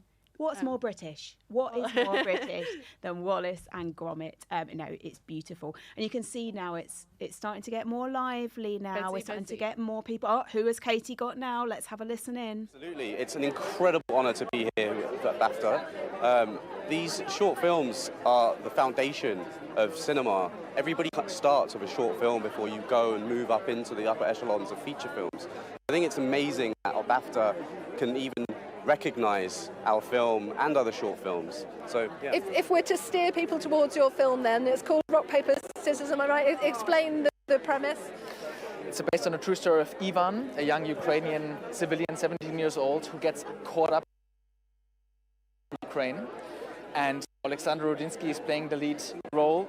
He gives a masterclass of a performance, and it's amazing. And yeah, so I think seeing him playing is the number one reason to watch it. And what has this done for you guys in terms of raising the film's profile? Has it been a sort of exciting ride to be a part of? Absolutely, it's very exciting. It's also very humbling. I think, we made the film with the intention of focusing in on the human cost of conflict in these conflict zones. And I think being able to have this recognition from BAFTA only gives this story even further legs and allows other people to get this perspective of what it looks like to be a civilian caught in a war. Very important at this time, I guess, as well. Yeah, absolutely. With the current geopolitical climate, I think it's now more important than ever for people to understand the quiet bravery that's taking place on these front lines. Enjoy the evening. Very nice to meet you both. Lovely. Thank you. Thank you. Thank you. Have a nice Take day. care. Take care. Very bad Wi-Fi down at the South Bank. But that was Hayden Rothschild Hoosier for Rock, Paper, Scissors for a British short film. Fantastic. It's worth kind of saying as well now, it's what are we at? It's about 3:05, isn't it? So the carpet's been underway for coming up to an hour. That's Judy Becker. So this is the production designer for The Brutalist.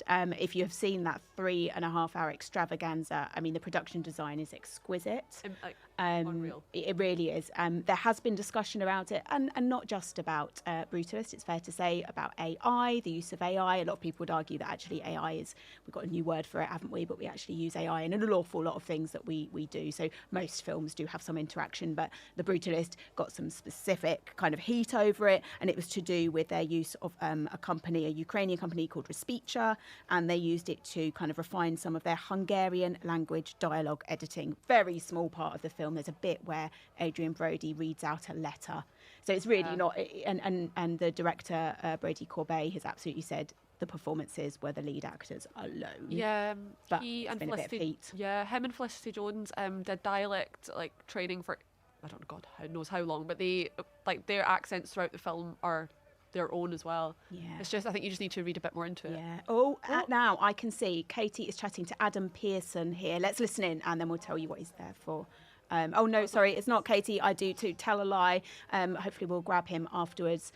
So he is here tonight. He is in A Different Man. Sadly, that is not actually nominated for any awards tonight. But he is also here tonight with Sebastian Stan, who is also in A Different Man. Sebastian Stan is going to be walking the red carpet too, but he is here for The Apprentice, which he is nominated for.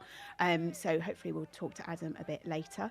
Well, look at the Wi-Fi. We can't see that gorgeous dress. This is so frustrating. I know it's not about the clothes. We have this kind of discussion every year, don't we? But at the end of the day, everyone's dressed up to go to the red carpet. So it's nice to kind of see what people are wearing.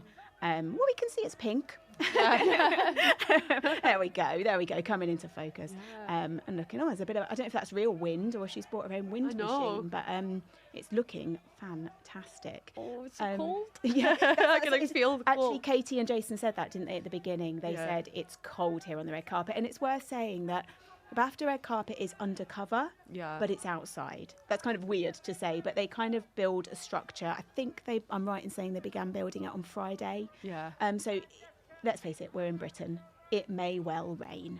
So we are prepared. If it pours down with rain, the stars will not be soaked in all their glorious outfits and makeup. Big umbrellas. Yeah. Their poor assistants will be holding umbrellas. I tell you who we haven't seen yet. Take that. Yes. Reunion, sort of. Not really. Three of the five. No, three of the... Five. There was five. The original five. So we should have Gary, Mark, and Howard. Yes. And they are here tonight because they're going to be performing during the show. And the reason they're going to be performing is because anyone that's watched Anora, which is worth saying, it's one of my I think it's actually my favourite awards film thus far. So I'm team Anora. But I did make the comment as I was watching it, gosh, is this kind of like a Take That kind of tribute film? Because they appear in it loads, their music. Yeah. So they are going to be performing tonight, linked in with Anora. I think they're performing, is it Greatest Day? Oh, taking me back to car journeys with my mum and dad. Just Take That all the time. Yeah, we'll Take That. We'll be back. And we were saying earlier, weren't we? It's a bit of a shame, really, because obviously Robbie Williams has had his own documentary out, A Better Man, confusing, A Better Man, A Different Man, but that's A Better Man. But that hasn't got a lot of love, has it, in the awards season? Oh, now Katie has somebody. Let's see who she's chatting to. performances from yourself, and such technical achievements that you had to do as well. I mean, compared to sort of other roles, when you were ahead of filming, did it feel like you were committing to a lot? Oh, completely. I mean, Joan is such an incredible singer, incredible guitarist. So yeah, huge shoes to fill, and I was very, very nervous for that. I think it was probably the scariest thing I've done, and I say that like acknowledging I've flown in jets, but playing music with an intimate audience, portraying someone who's so loved and admired for her voice and skills. I mean, just it was probably the scariest thing I've ever done. She's such an interesting role in herself as well, isn't she? She doesn't sort of pander to anyone else. She's already found fame, so isn't going to be easily seduced by this character that comes along. How did you come to sort of see her before you went into this role? Well, she's so strong and she's so independent, and I thought it was really brilliant the way James Mangold wanted to maintain that. I mean, if you compare a lot of our concert footage to old footage, you'll notice that Joan didn't often have her own guitar when she performed with Bob, but it was really important for Jim to maintain that because we only had so much time to show her autonomy and her strength as a solo performer, and he loved the image of her with a guitar, and I thought that was just really intelligent. I think I fought it at the time because I was like, oh, it's not authentic to what it was actually like, but I think what it provides in this film is that imagery of strength and independence, and I think he's a brilliant filmmaker, and I'm so glad he showed her with all the strength that she has. There's so many terrific performances by actors this year. If we're to take the Best Actor category for the men, tell us why your man Timmy deserves to be Best Actor this year. Oh my God. Well, I mean, I watched him commit his life to this role. I mean, people keep saying he had 5 years to work on it, but he was doing other absolutely massive projects at the same time, including another nominee, Dune. He's... The time he gave this and the care and the attention that he gave this was just beautiful. And Ed Norton, too. I mean, they're both so well deserving of these nominations because of their commitment and their care with the people they were representing. Is it a role that will stay with you? Have you sort of developed a lifelong love of that style of music now, or do you still play the guitar? Yeah, I do still play it when I can. When I'm home with my guitar, I do. And yeah, I have a much deeper relationship with folk music than I ever did before. And with music in general, I feel like I hear things differently now. I hear music differently, and I pay more attention to acoustic guitar and how people play it, and it's such a fun instrument, and I'm so glad I can play it now. You are truly wonderful in this role, and it's a great film. Thank you. Have a great evening. Thank you. That was Monica Barbero, one of the stars of A Complete Unknown. She plays Joan, doesn't she? And obviously Complete Unknown up for a couple of awards today. How many is it up for totally? I've got 6. Yes, it's pretty good, isn't it? It's definitely, yeah, you're right, 6 nominations for A Complete Unknown. The same as Kneecap. Kneecap also has 3 nominations. Very different prospect there, the Kneecap. Very ironic. Lots of things to talk about and unpack about Kneecap, but I'm excited for them to come on the red carpet. Well, I'll tell you what, we'll know when they're on the red carpet, because when those guys, so it's Mowgli, DJ, and honestly, they're friends of Sky News. I cannot tell you how much the entertainment team have been rooting for Kneecap. We were absolutely gutted when they didn't make the shortlist for the Oscars, but we're very glad that they are up for 6 awards tonight at the BAFTAs, and we're very much hoping they get some recognition as well tonight and some love. And up for Outstanding British Film, which is interesting because it's just look up Kneecap. And they're also up for best film not in the English language because it's in Irish, so lots to look forward to. Absolutely, yeah, they're big advocates, aren't they, of learning and speaking the Irish language. And there's been a bit of controversy around the film as well, hasn't there? Kind of, more to do with them. I think they said if they did get an Oscar nomination and they won it, they'd be melting it down and taking it to Cash My Gold. Hopefully they won't do the same with their BAFTA if they do take one. But didn't they rub the government up the wrong way? Yes, had to get fact checks myself. But so in November, Kneecap won a discrimination case against the UK government. So they'll be paid around 14k over a decision made by Kemi Badenoch, who was then the business secretary. She basically refused them funding for, I can't remember the name, but like kind of like an arts funding. She refused it, and they basically appealed it, and they are now going to get the same amount of money that they would have got of the grant, and they're donating it to 2 youth groups, one in a unionist area of Belfast and one in the nationalist area, which is quite nice. That's a win for everybody, Everybody except for Kemi, maybe. But, you know, it's a win for culture and the arts, shall we say. Yeah, I just love how they're so smart with, like, what they... Oh, there's Joe Alwyn. Oh, now Joe Allen he's going to be it's not performing. He's going to be presenting an award tonight, isn't he? He was in The Brutalist. Of course. And his character gave me the ick. It was awful. But he was great. But it was actually nice to see Joe Alwyn, I don't know, in acting, because he's obviously so associated as Taylor Swift's ex. But it was nice to see him do like a big serious role in a big huge film. I enjoyed his performance. He played that character very well. He was very well cast in the role, wasn't he? Kind of without any spoilers for people who haven't seen the film, but he's a kind of very well-off young man. He's he's an entrepreneur, but maybe an entrepreneur who's got where he's got because his dad has quite a lot of money. I don't know too much about Joe Alwyn, but I can't imagine it was a massive stretch for him tonally. I think, and you're quite right. As you're watching it, you're thinking, oh yeah, I've seen him in the news a lot recently about Taylor. So obviously it all has what song was or was not about him on her latest album. And in fact, the whole title of her album was linked in, I think, with a WhatsApp group Joe Alwyn apparently has with his male friends. Paul Mescal and someone else. It was like was it Paul Mescal? Yeah, it was a boys group, wasn't it? It was all boys. But anyway, Taylor Swift won't be here tonight, sorry. Just have to mention Taylor Swift anytime. Some lovely outfits coming here now, isn't it? It's always nice to see something that's kind of not... I mean, I myself have gone with monochrome, black and white, but it's so nice to see people who are bold and brave with colour. Glorious. It's really nice to see. So we've got a group of people here. Yeah, that's the trouble, isn't it, with the male shots. However lovely they look, they don't catch the eye because black just doesn't. But we can see now. You're seeing like people are pumping through, aren't they? We're getting now. You know, we've got a good sort of hour and a quarter maybe left before people will start whizzing through. And we'll get then towards the main event, let's face it, which is obviously handing out the awards and seeing who's going to be king or queen of the BAFTAs. And particularly interesting, actually, the world will be watching this one because, of course, over in the US, they are still voting for the Oscars. So at the moment, all the people are putting in their ballots. So particularly anybody that's left it a bit late to vote, I think there's only a couple more days of voting left.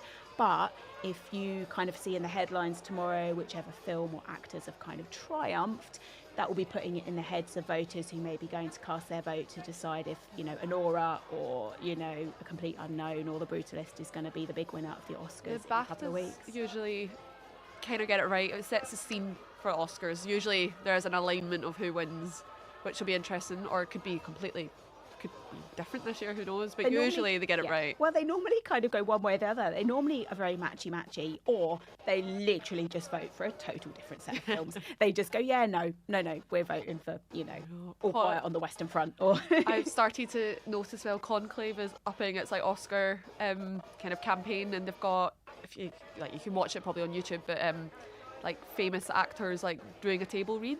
A.O. Edbury from The Bear, Brett Goldstein from Ted Lasso, B.J. Novak from Office. Who else? There's Cooper Cock from the Menendez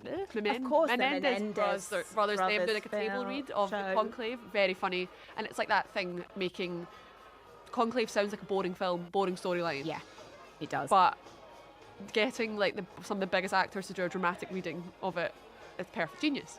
Another reason why I think Conclave should win tonight. You touched on an interesting point there. I mean, the campaigning alone is a story in itself.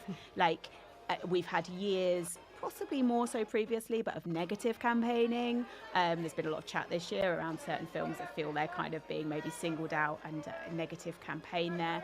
But also kind of the pushes and the attention and the money that the studios all put into this. I mean, the parties alone are a big deal, but like you're saying as well, getting people on side. yeah, it's fascinating, really, to watch. This bloody shot looks like James Norton. I'm not sure, but it looks like James Norton. Incognito, yeah. It did. You're right. It did look like James Norton. Is he presenting? I think he's presenting. Yeah, I want to say he's presenting an award. I have interviewed him before. He is a very, very lovely person. Is he? Do you know what? I'm really glad you say that, because I hate it when I think a celebrity is going to be absolutely lovely and then they're not. Yeah. No, he's so nice. Especially if you watch Happy Valley, because he's an awful man in that. And then he's just really sweet and nice in real life, and he's had a haircut. I love that contrast. Yeah, and you're right. The fact that he's played such a horrific character, and he's actually a really nice. So wasn't his name up and about in the James Bond chat at one point? I mean, whose name hasn't been? I'm surprised my name and your name haven't been in there. Everyone gets very carried away, and it's never anyone that we're all talking about anyway. That seems to be the only rule. But yeah, he's a fantastic actor there tonight. Yeah, presenting an award. Look at them getting rushed through now. We're working our way, because we still haven't seen a lot of the big stars. No, we've not seen Rafe. We've not seen Timothy, we've not seen Mikey Madsen, we've not seen Demi Moore. Oh, we have to talk about Demi Moore. Yes, the Demi Renaissance. Yeah, amazing. Yeah. Amazing. And I'm quite happy that, I don't like horror films, but horror's getting a lot of love as well.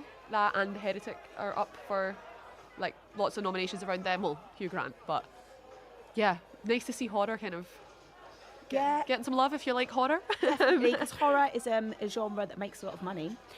Horror is normally, and it's not always, but can often be low budget, but can still make a heck of a lot of money in the box office. But you're quite right, when it comes to awards seasons and awards recognition, people tend to sort of cheapen it a bit, and no, it's just a horror. But actually this year is really quite different. Like you've said, we've got The Substance, body horror starring Demi Moore. You've got Nosferatu, the classic kind of vampire myth. We've got, what's the other? There's 3 horrors knocking around. Heretic. There we go. Do you know why I'm not saying it? Because I can't say it. There you go. But it's a good watch though. I actually watched one I watched a few nights ago, and I enjoyed it. It's not your classic horror. It's kind of almost like a theological debate about what is religion, what is the true religion, what the human use of religion. It's quite interesting. But yeah, it's a strange idea for a horror, but it works. And Grant is brilliant, as are the 2 lead actresses, who are fantastic. Oh, now who has Katie got there on the red carpet? Let's listen in. It's the final cut sometimes for them, doesn't it? There you go. Yeah. So no, I'm not going to that. Oh, well, I will miss you there, Mike. We thought we were coming in, but we weren't coming in. There's the beauty of the red carpet, wrapped up in one small soundbite. That's Wi-Fi. London, South Bank. Apparently, she is going to be. I think she's going to be chatting to us on the TV. You know, that's the thing. We're multi-platform here at Sky, so you can listen to us on YouTube and we're on TikTok. Oh, let's go back in again. And have a listen. For those that won't have seen this, I think we've all got someone in our life that is perhaps a bit difficult, that might be sort of hard to kind of understand where they're coming from. Was that your thinking? Well, it's one of the things the film's about. It's a complex film, I hope, and people will get a lot of different kind of things from it. People will laugh and people will cry and people will feel the pain and the joy. And all the actors are great, and at the top of the list is Marianne Jean-Baptiste, who, as you say, is absolutely brilliant, and she's nominated tonight, and I hope to hell she wins. You'd worked with her, of course, before on Secrets and Lies. Was it always on your sort of list of, you have to get back with her again? Oh, absolutely, but she's moved to the States, so it took a while to organise, really. But she's a joy to work with. And was that sort of relationship sort of instantly there again? I mean, you always want to challenge your actors, don't you? Yes, but it's always a very shared thing, and we always work in great harmony, otherwise it doesn't work at all. Is it a shame for you that Marianne's sort of living stateside? Has she moved where the work is, I guess? No, but it's her prerogative, and she's raised her kids there, and she's a very grounded person, and it hasn't affected her in any negative way at all, And it's great that she's there, and she's done some very interesting work in the States, but it's great that she's happy to pop over here and spend some months doing the likes of Hard Truth. the BAFTAs, you've been nominated for a fair few over the years. Is it still for you a necessary showcase, I guess, to have this vehicle? Well, I mean, a showcase is mainly what I'm concerned with. The audience is seeing the film.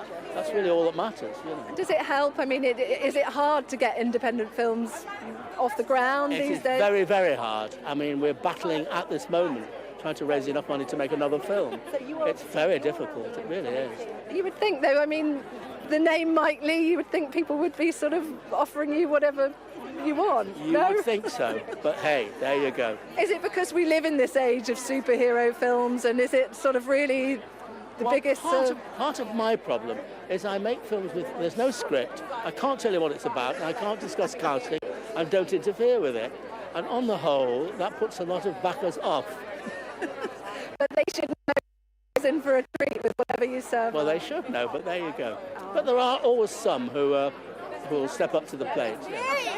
Well, I honestly cannot believe that Marianne isn't up for Best Actress for the Oscars as well, which seems a bit of a travesty. It is awful. It's a great disappointment. It really is. There you go. At least there's justice tonight that she's up for Best Actress here at the Yeah, BAFTAs. absolutely. Yeah. Good. Thank you so much for talking to us, Mike. Thank you. Enjoy the Thank evening. you. Very nice to meet That you. was Katie speaking to Mike Leigh, of course, one of our greatest directors and writers working in the industry for over 6 decades. And yeah, he's here tonight for his film Hard Truth, starring Marianne Jean-Baptiste. Look, guys, the lady of the moment who we were chatting about earlier, Pamela Anderson, as I foretold, very little makeup there, and looking gorgeous.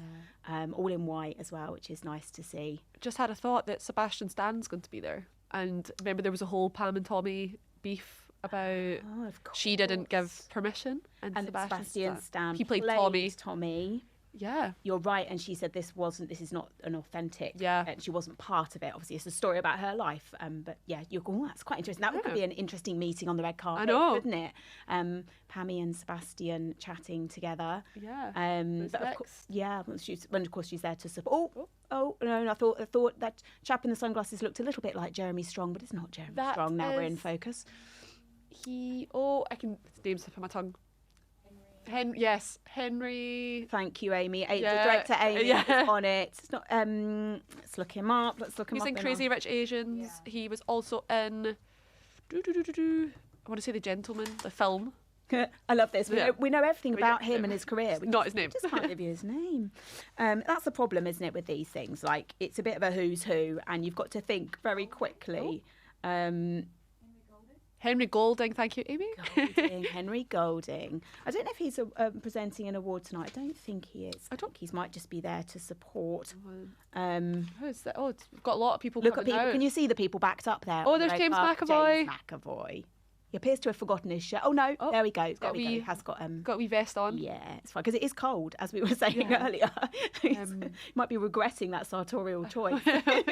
Yeah, James McAvoy is presenting the Rising Star Award, and like we said earlier, he was the first to win it about 20 years ago or something. Yeah, absolutely. And it's worth saying that the people up for that, there's 5 people up for the BAFTA Rising Star, and it's a particularly special award, not just because it's looking forward to the future, but also because it's voted for by the public. Yeah. So it's the only one that isn't voted for by BAFTA members. It's everyday people like me and you. So we've got Marissa Abella, Jarell Jerome, David Johnson, Mikey Madsen, and Naban Rizwan, who we chatted about earlier. They are our 5 people up for the Rising Star Award. Interesting that Mikey is also up for Best Actress for Anora, but also Best the Rising Star. Quite interesting. I mean, how can you be both? Imagine if he wins both. Yeah. It would literally be, because it's I think that they define it, don't they, that it's about kind of recognising people who have already made a really big impact in film at such a young age. And obviously she's super young, super successful, and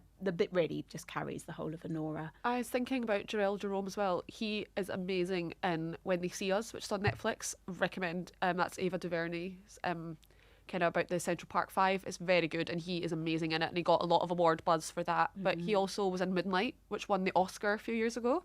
Wow. So he playing the young version of the lead character, like the teenage. So he's already had great success. And he's in. You think you don't know about someone, and then you do. But actually, he's in Unstoppable, which I believe is about I want to say it's a wrestler, a sportsman. I'm pretty sure it's a wrestler who was born. It's based on a true story. Has only one leg, but still carries on regardless, and is very successful. So obviously, really challenging physical role there. But again, so look, gosh, what diverse work, and he's on the rising star. Yeah. I mean, it makes you feel a bit jealous. But obviously, you can only look up to this kind of talent and this amazing work. And I guess that's why those 5 people have been chosen, because their work is. I mean, they've been working non-stop. Yeah. Some really impressive stars there. Here we go. We're getting a bit of sparkle on the red carpet now, which is always nice to see. You're so right. Just the men in black suits. At least James McAvoy's got. He's got a black vest on underneath his. So but it's funny that all the men just look the same. It's I mean, we shouldn't really say that. That's not really fair to say, is it? We're being very unfair and anti-man, and we're not. They look fantastic. They do. It's just so not. Look, when you see bits of colour and bits of kind of bright, it's just the camera loves it, doesn't it? But these people know how to work the camera. And they're all actors, performers, or at least working in the realm of that. Here we go. He's got a bit of dark blue. Nice. Something different. Absolutely. I mean, like, obviously now we're kind of like in our final throes. We've got about an hour or so left before all the stars get in there to the ceremony. The ceremony is a couple of hours. So I think it's kind of got a slightly different running time. So we'll be watching the ceremony for like 3 hours, but then when it's cut down and put on TV, it's a couple of hours, and you get to see all the winners take home their gongs. You get to see. I don't know how long they've got actually to do their speeches this year, but there's always that awkward threat of getting pulled off, isn't it, if you talk too long? But it'd be interesting to see what speeches we get tonight, because that's a big part of the campaigning, actually, that we were talking about earlier. Sometimes people's speeches, when they get an award, almost becomes part of their campaign. Yeah. So Demi Moore, Popcorn actress. You know, when she won the Golden Globe for Best Actress, she literally worked that room. She gave an amazing speech, and that has become a big part of the kind of momentum towards people feeling that she's very likely to get a BAFTA, and she'll probably get the Oscar in 2 weeks' time. Yeah. Oh, it's all happening. Look at it, pushy and shovey. I mean, that does happen a little bit, doesn't it? Yeah. We get a bit of push and shove in the red carpet pit, but that's just what you have to put up with in the business. I'm so sure that's Sebastian Stan, but he's just somewhere else on the red carpet. But talking to someone else. I don't know. But that's the thing. Sebastian Stan looks a bit different, because actually he put on a little bit of weight for the role of Donald Trump. Did he? He did. He put on about 15 pounds. So what's that in English money? It's about a stone, isn't it? Oh, Katie is talking to someone fabulous. Let's have a listen. With Katie, who is currently finishing her jelly baby. Oh, the sugar. Great. Look, so many brilliant films that have been nominated this year. How does it feel to be here at the BAFTAs, hanging out with it's faintly surreal thing, isn't it? It's a surreal thing. I think I never want to come to these things and act like it's normal. I just got told Pamela Anderson is knocking about somewhere. I haven't got told that. It's just always like a lovely surprise. Celia Imrie is right there, who I just did Thursday Murder Club with, and I adore. It's a huge honour. It's a huge honour to be able to give away an award and celebrate film with all of my peers.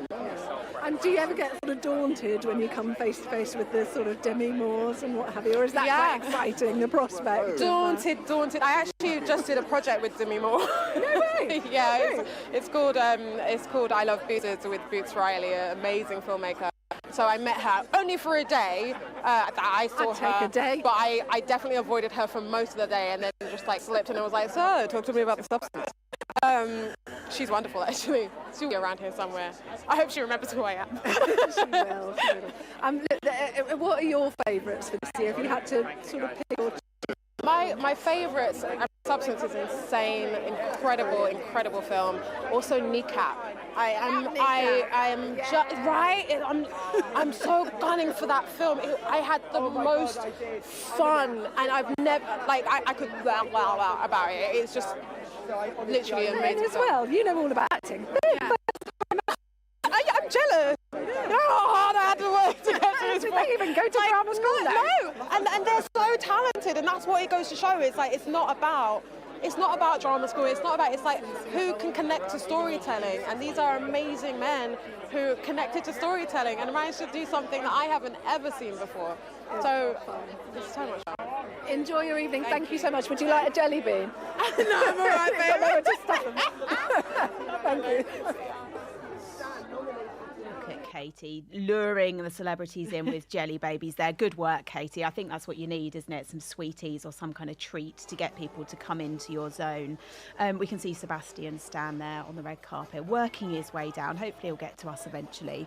We were just chattering, weren't we? Sorry, before we spoke there to Naomi Ackie, who Katie was chatting to, who's she is a BAFTA winner. She was also nominated as Rising Star a couple of years ago, and she's there today to present an award. But we were just chattering, weren't we? I think Sebastian Stan, I think he said he put on about £15 for the role of Donald Trump. He said he drank lots of Coca-Cola. So it's kind of method acting, because I think President Trump, I think he does drink quite a lot of Coke, and he's a fan of fast food, isn't he? Yeah. It's not a bad way to put on some weight, just drink lots of Coke and have some McDonald's or whatever it is. Absolutely. So he's obviously up for Best Actor. Really fantastic film, actually. And he definitely, he looks very different in the film, doesn't he? Which is, I think, why when we saw him, we were like, hang on, is that Sebastian? I think he is one of those actors that really goes into the roles. Oh, Katie's talking to somebody. Here we go, back to Katie on the carpet. On that basis, did it sort of ramp up the pressure of how do we tell this with a pacey film? Well, I sort of, when I read the book, I think it was just coming out, so it all felt like unknown territory. And we just had fun with it from the beginning. It was a really, really happy experience for me, from the beginning. It was a bit of a balance between thriller and drama, but essentially it was just a pleasure to do from the beginning. It's the beauty of what you can achieve with filmmaking as well, isn't it? It's a process as well, it's sort of straightforward storytelling, isn't it? Well, you managed to kind of pace it and the suspense. Well, I think Robert's a fantastic thriller writer. He's a great political thriller writer, and that's what this was. It's a great political thriller, but set in an arena that we didn't know, which made it all fresh. So, it was that, and then, of course, it helped having Edward Berger directing, which did make a difference. So presumably you guys were working on this before Edward had his run of... We were developing this while Edward was shooting All Quiet, and then we were shooting Conclave when he was doing the award season for All Quiet, so they were sort of happening at the same time all the way through. Yeah. So you've actually sort of even found the time to kind of get with focus on this. I don't know how he did it, I really don't. He must have been exhausted, it was non-stop for him. Tell us about the acting talent in this and why they so rightly are nominated. Were you really impressed with what they achieved? We were just incredibly lucky with that. Obviously we got Ray first and then sort of built the cast around that, but we needed, because all of those cardinals had to have a distinctive personality that the audience could get very quickly, and we just, we got some incredible actors. Stanley's amazing, Don's amazing, Lucian, Carlos was fantastic, Benitez, of course, first film, and then Isabella, who had to make Sister Agnes work with so few lines, she works mainly with silence. So it was an incredible cast. It's a very good film. Best of luck tonight. Can I point? Look, we can see Marianne Jean-Baptiste there looking glorious on the red carpet. She is up for Best Actress tonight for her performance in Hard Truths, which has been getting so much love, but sadly not being recognised really that much in all that. It's not up for Best Film at the Oscars. She's not up for Best Actress, but by all means, everyone is saying it's a fantastic performance. And it was Mike Leigh who we were chatting to earlier on the red carpet, and he, of course, that's his film, Hard Truths, so with his star, Marianne there. So a lot of people will be rooting for her tonight, I think, at the awards season, and hoping that she can take a BAFTA. Worth saying that she has been nominated previously for Secrets and Lies, for Best Supporting. Which she also worked on Mike Leigh with. Yes, and of course Secret and Lies, that's one of his really big films. That's kind of one. Happy-Go-Lucky, a lot of people will know, but prior to that, Secrets and Lies, massive film, kind of a real game changer, and obviously Mike Leigh, one of our most recognised British filmmakers. So how appropriate that we're chatting to him on the red carpet, and hopefully we'll talk to Marianne as well. It's interesting. I didn't actually realise she lived in America. I didn't realise that she was not based. I've seen her in so much American stuff. It makes sense. But yeah, she's obviously not here in the UK. But it's interesting to be nominated, obviously, for Best Actress as one of our great actresses. So we can see Katie chatting to someone there. Sadly, the line is so bad that other than telling it's a man and he has glasses on, we can't say much. I mean, I love the way that Wi-Fi has so much power. Yeah, our lives are ruled by Wi-Fi. I'm glad it's not just me at home having problems with the Wi-Fi. And actually, to be fair, previous years when I'm at BAFTAs and I'm at the red carpet and I'm in the media room, the Wi-Fi has always been quite bad. Notoriously. Yeah. There's Warwick Davis. Yeah, Warwick. Of course, he's being recognised tonight. He is getting a big fellowship prize. He's going to be awarded. I mean, Warwick Davis, he's just been there always, hasn't he? You look back to Willow, and then he has just been in so many films. We've then seen him in comedies. We've seen him in kind of classics. It's fantastic to see him honoured today. And obviously it's been quite a sad year for him because he lost his wife quite several months back. So to see him kind of honoured by the BAFTA members is fantastic. Right, so let's go and see if we can see who Katie is chatting to now. Just wonderful performance, and I'm so happy that she's recognised at the BAFTAs and the Oscars. She's been doing this for a long time. She's never had this type of recognition. Finally see her, she so deserves it, so it's wonderful. What were her scenes like in particular to film? Were they quite sort of special? Very beautiful, because she was maybe there for 2-3 weeks, dipping in and out, and for 3 weeks, for a day here and for a day there. And with her, I mean, she's so well liked. She's royalty in Italy. She's, she has two very famous parents, and yet created a really big space around. People really love her and respect her. When she comes, the tone in the room just changes. Not to something like everyone so reveres her. Rightly so. She's a great actress. And Rafe, just finally as well. What is it that sell us your leading man? Why he deserves to walk away with the best actor? Well, Rafe is so wonderful because the role is very internal. He thinks a lot and he feels a lot.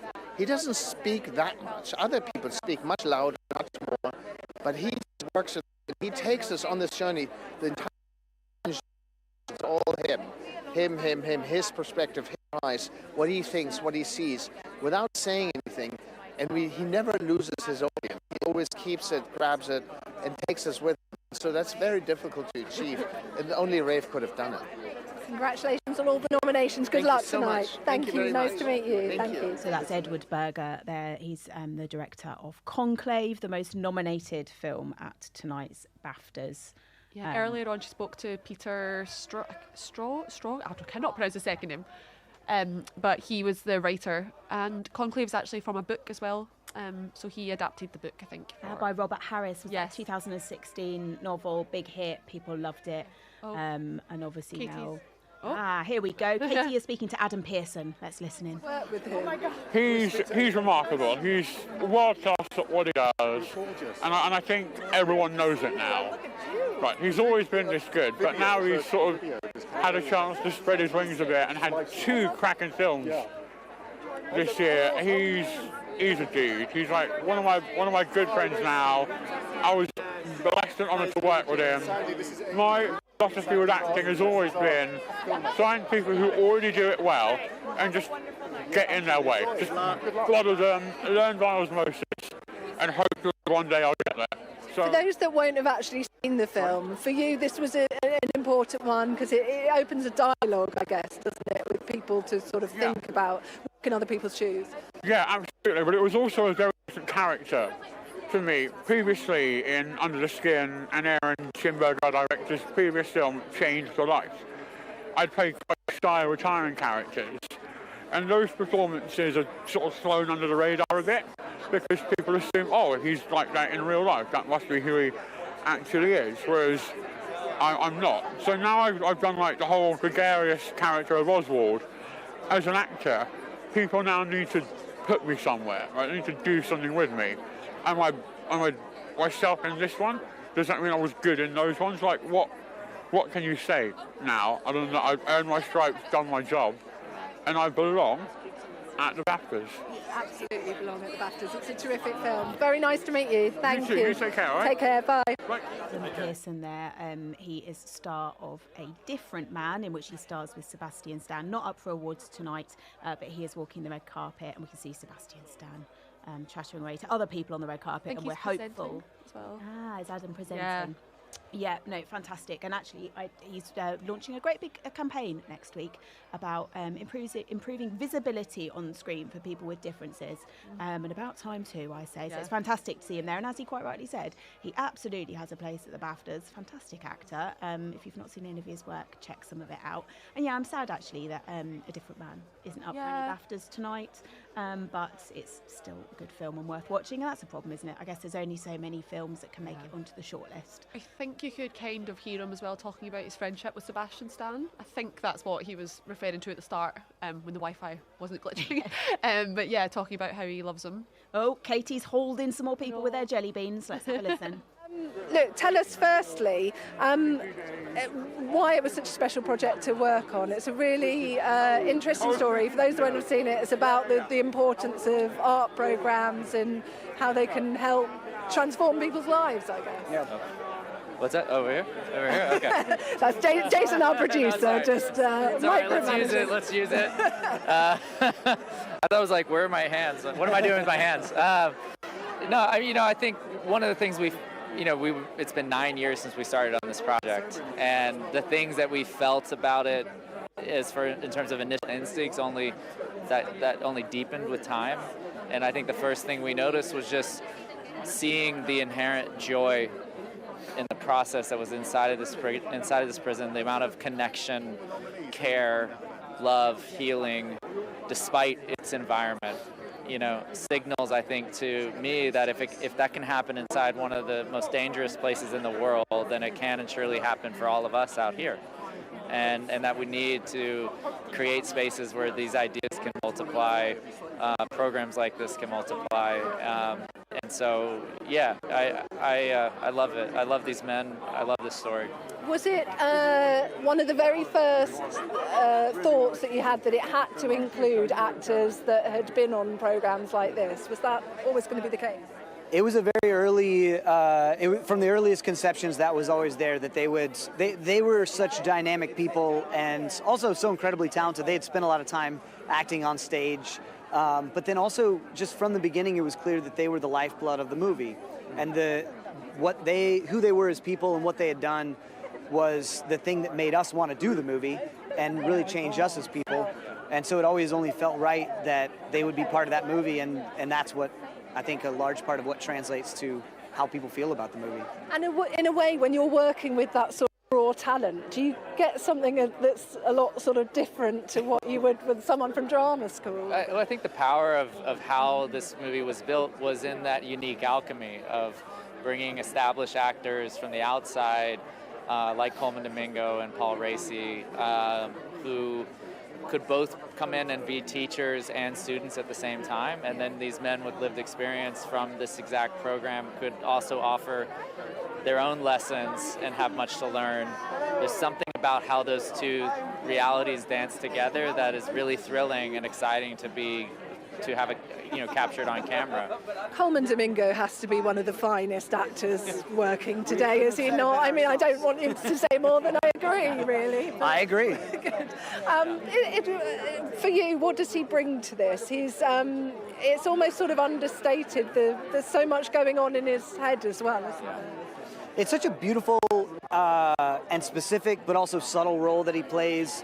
And I think what he brings to it, the fullness of what he brings to the movie is also the fullness of what he brought to our project. He really came on board as a partner, as a storyteller with us, as a producer. And the richness that he brings onto the screen is what he brought to set every day. And it's really mind-blowing. One of the first conversations Coleman and I had about shaping his performance, he was like, I want my performance to stand on three things. I want it to be honest, I want it to be elegant, and I want it to be tender. And I think those three things are absolutely what he delivered. Why is Coleman not here? Has there been a visa issue? Am I right? No. Coleman's here. Coleman's here. But I think what you might have heard which is actually very tragic, is that two of our fellow nominees for Sing Sing, Clarence Macklin, who stars opposite Coleman, and the real John Divinji Whitfield, who Coleman portrays, their visas were denied to enter the country because they had served prison time. And which goes against the grain of everything this movie stands for, and shows that people have the capacity to grow and to come back into their communities when they leave prison, and to lift us all up. And these two particular men have such courage, vulnerability, integrity, their values, and they're not here tonight, and they should be. It's the stories about them. It was built with them, and so we're particularly gutted about that, and hope that if their absence can do anything, it can signal to all of us that that's just not right, and it can be done better.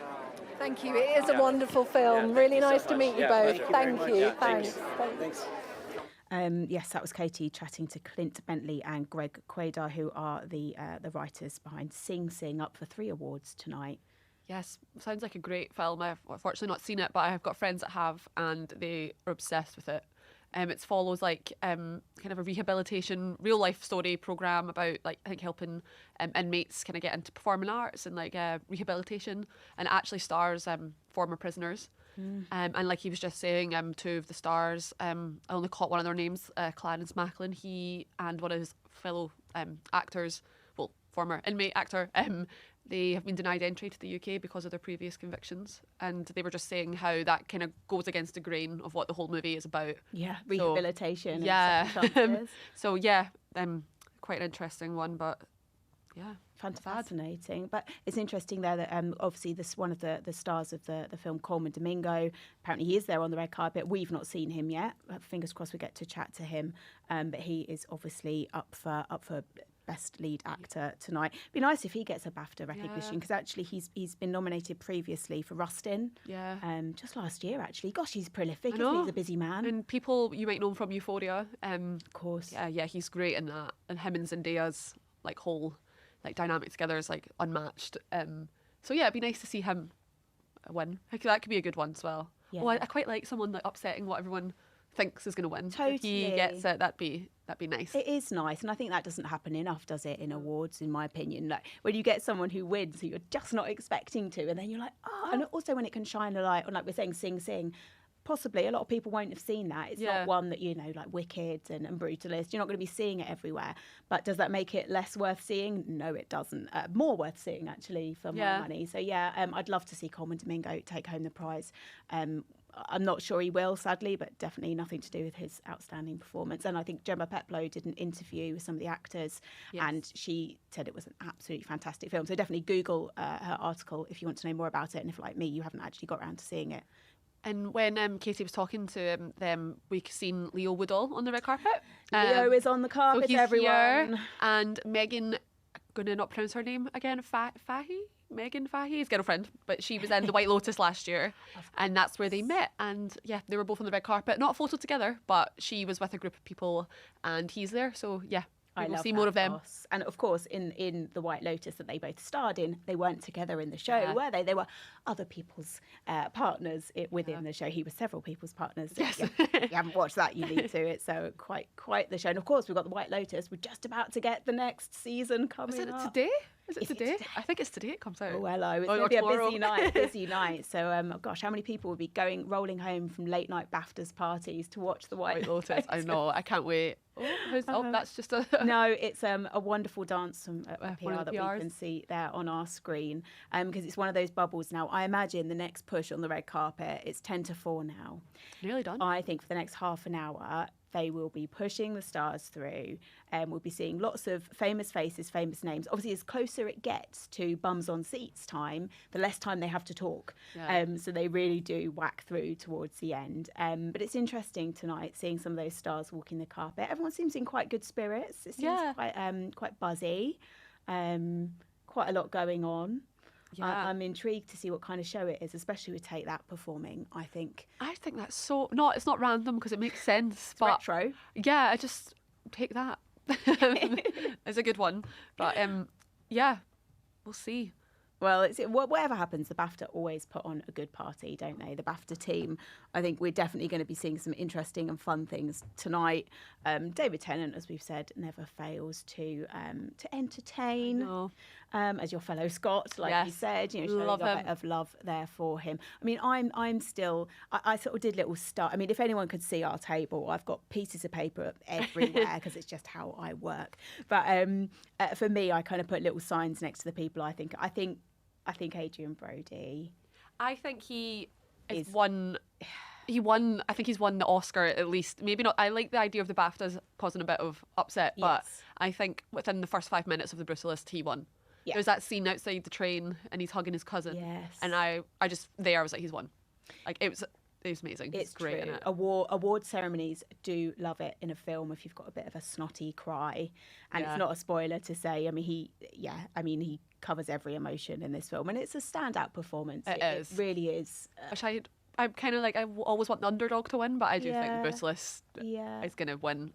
If not here, they'll win at the Oscars. It's interesting. Sure. It wasn't actually written for him, that part. Because after watching it, I don't think you can really imagine anyone but Adrian Brody in it. I certainly couldn't. But it definitely, I think other actors, as always, I love those stories of the actors that went up for a part and didn't get it. And so, it offered several other people. He ends up doing it. And of course, films take years to make. Let's not forget that. Films take a lot of love. In fact, that's kind of, The Brutalist is almost... It's kind of a kind of an homage to the craft of architecture, but equally it's kind of that homage to filmmaking. This took years to make. Yeah.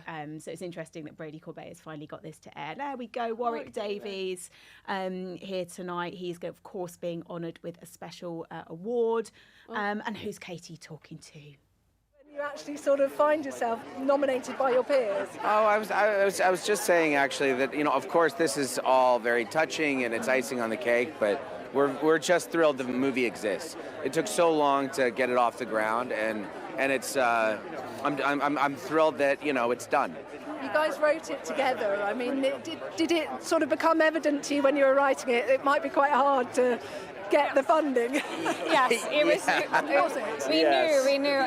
We knew it would be hard. Almost impossible, but we just wanted the story to be this big, this expansive and epic, and it's what we wanted to make. So we figured we would just dig our heels in and just try and make it happen, no matter what. I asked, was Adrian always the actor that you had in mind for this? I mean, he was always one of the people on a very short list because of his background. I mean, knew that his, family came from Hungary, and it's a very difficult language, and just for the accent to pull it off and not sound like Bela Lugosi is really a challenge. So I'm thrilled he said yes. Can I ask just briefly about AI as well? Because I actually had to go on the technology because they made it possible for me to speak Lithuanian. Sure. And it does bring home that it isn't something we should all fear so much, is it? It is going to really help people's jobs. It's a tool, and listen, it like any tool, it can be used ethically or unethically. We used it ethically. Our collaborators, at Respeecher, our very ethical company based out of Kiev, Ukraine, and I think that for us, representation is paramount, and we wanted Hungarian viewers to be able to watch the film and not have a moment of doubt that these characters are from where you say they are.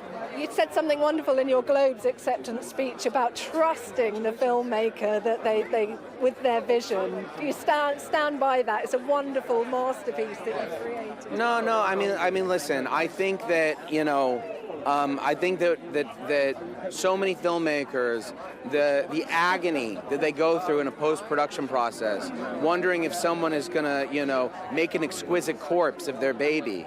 I think that's a terrible feeling, and it's not a very creative way to work. So I think that once you say, okay, we're making your movie, at that point you just need to support the filmmaker. It's a very, very difficult job, and it is a very different thing to make something than it is to watch something. It's a very different thing to write something than it is to read something. These things are not equivalent. So I don't particularly want 26 strangers weighing in on something that I've worked on, for many, many years. This is the result you get. Thank you very much. Thank you so much. Have a great night. Thank you, you too. It's Katie there speaking to Brady Corbet, of course, the director of The Brutalist, and Mona Fastvolt, who's a producer of the film, but also his partner in real life. It's his other half. So talk about, taking your work home, working together very closely for that film. They are both up for Best Screenplay as well, which is quite nice. A little married couple winning together. That'd be nice. Absolutely. It was up for 9 awards overall, isn't it? So yes. It's got 10 Oscar noms and 9 at the BAFTAs. So kind of like that and The Brutalist of The Brutalist and Conclave have swapped places for. Yeah. Yeah. I tend to think, maybe they'll share, but I always think it's often a sweep, isn't it? There's one film that tends to kind of nail it. It'll either be a Brutalist sweep or a Conclave sweep. I keep swapping of which ones I think. This is the BAFTAs, so maybe I'll say, like you, Conclave sweep. It's also a really good film. Also, hot off the press from the red carpet, we've got Debbie Rigard at the red carpet for us as well, chatting to people for radio. She tells me that Good News Entertainment team, Kneecap are there. They're working the red carpet, but I'm pretty sure that they may only be speaking with Irish language outlets. I've told Debbie to go over and have a chat in Irish, but whether she will or not, I do not know. But it's interesting to see that they are there. Balaclava, waving Irish flag. Absolutely. Looking at a picture now. He'll be nice and warm, won't he? Is that DJ? I can't remember. I can see a picture of them chatting to people, and definitely he will be one of the warmest people on the red carpet, and a gorgeous orange suit as well, it does have to be said. But thank goodness they're there. It'd be interesting to see if they take many of the prizes. Oh, hello. Who have we got here? Will Poulter. I saw him once in Brixton. Did you? Just in a bar, and it was when I first moved to London, and he was just there, just minding his own business. I recognised him. It was like 7 years ago, but he's got quite a distinctive. He had his head shaved, was quite a distinctive face, and I was like, I know him from somewhere. Can't remember what he'd been in, but he's looking very sparkly tonight, actually, like as in a glint in his eyes, sparkly. He's looking great. I always think of Black Mirror when I think of Will Poulter. Yes. For some reason, I don't know why that role in particular sticks in my head. Oh, who's Katie talking to? Here we go. One of the stars of Anora. Let's go. Oh, no, hang on. We're getting a nice close-up of it. I'm sure we are going to be talking to him. We're just teasing you there with the blurry shots. He is one of the big stars of Anora. He plays the love interest of Anora. As one of our nominees, Yuri.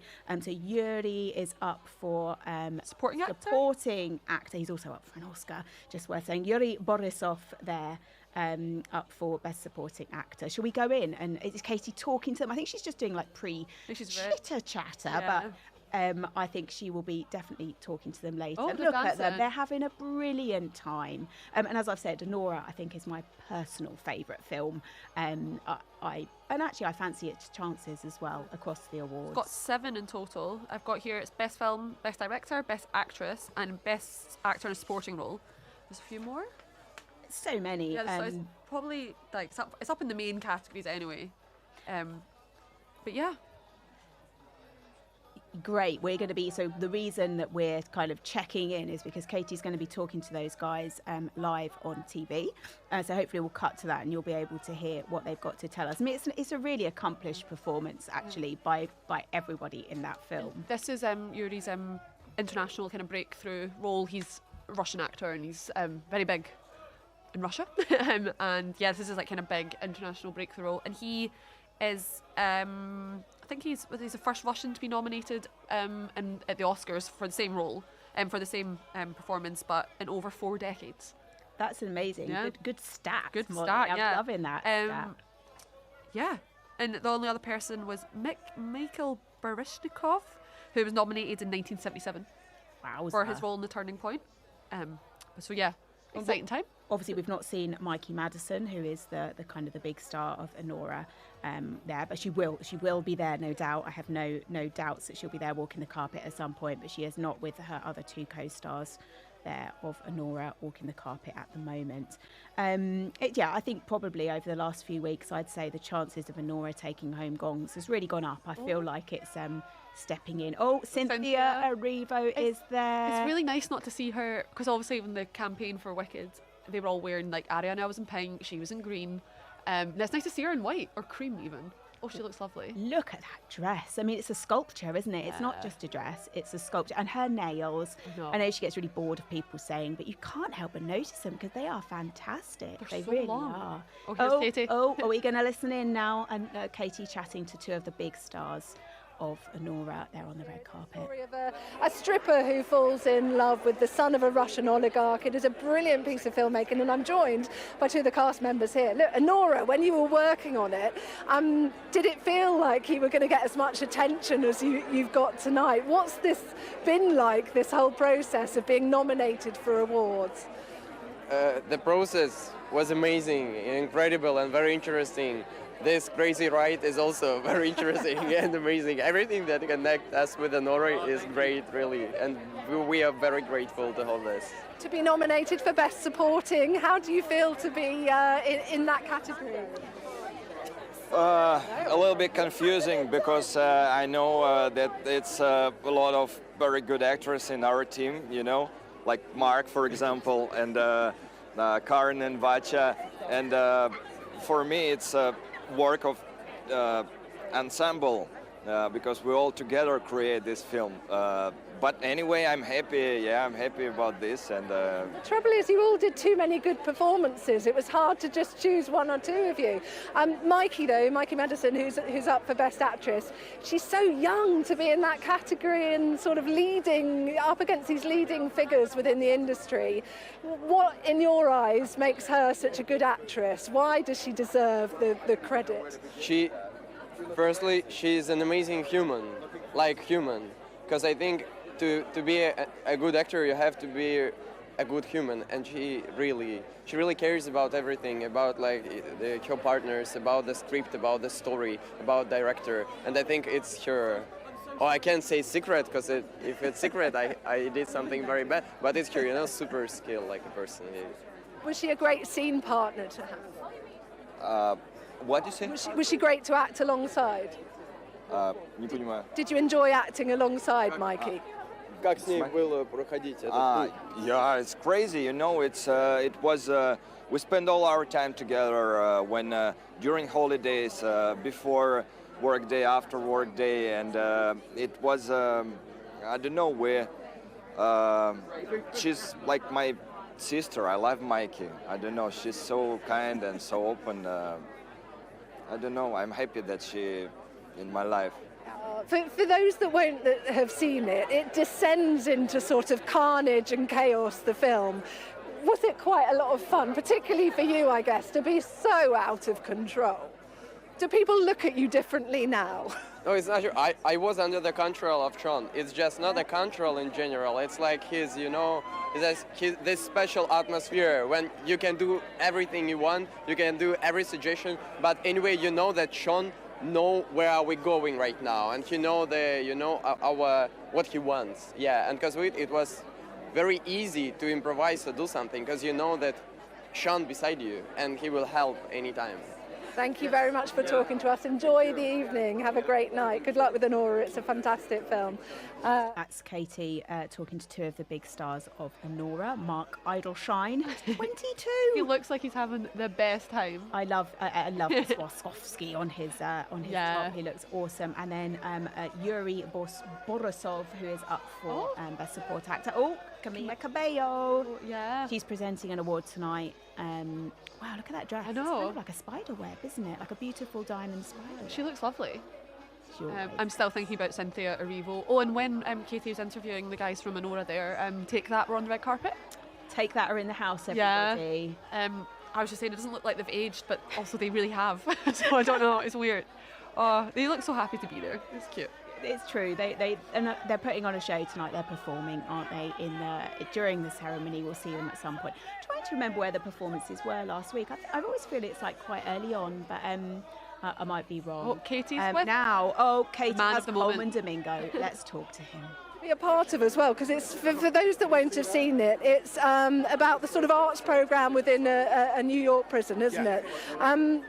And was it always that you were going to have real actors from the program that were a part of it? Not from the beginning, but as we started to develop the script, Greg had the brilliant idea. He said, well, some of the members we can get them to audition for some of the roles, because we were basing it on these members. I said, well, I think that's a terrific idea. So they all actually sent auditions. They went into audition as professional actors, and they booked the roles. So the more it started to happen, it just made more sense that 90% of our cast were formerly incarcerated men. For you as an actor, did they actually bring something that's actually more authentic out of you? Oh, absolutely. I think that's why I felt like I had to go to a place that was a bit more authentic from my own experience just as a human being. I couldn't sort of like put on the gloss of performance. I had to be as raw and as natural as they were, because that's where we were coming from, and that's how they were accessing the work. So I didn't want to stand out either, you know, as like, oh, actor, formerly incarcerated men actors. I'm like, no, I got to blend in with these guys. And so even when it comes to choices of like growing my facial hair out and just to be a bit more rugged, no makeup, because I feel like I need to be a bit more unmasked as they were.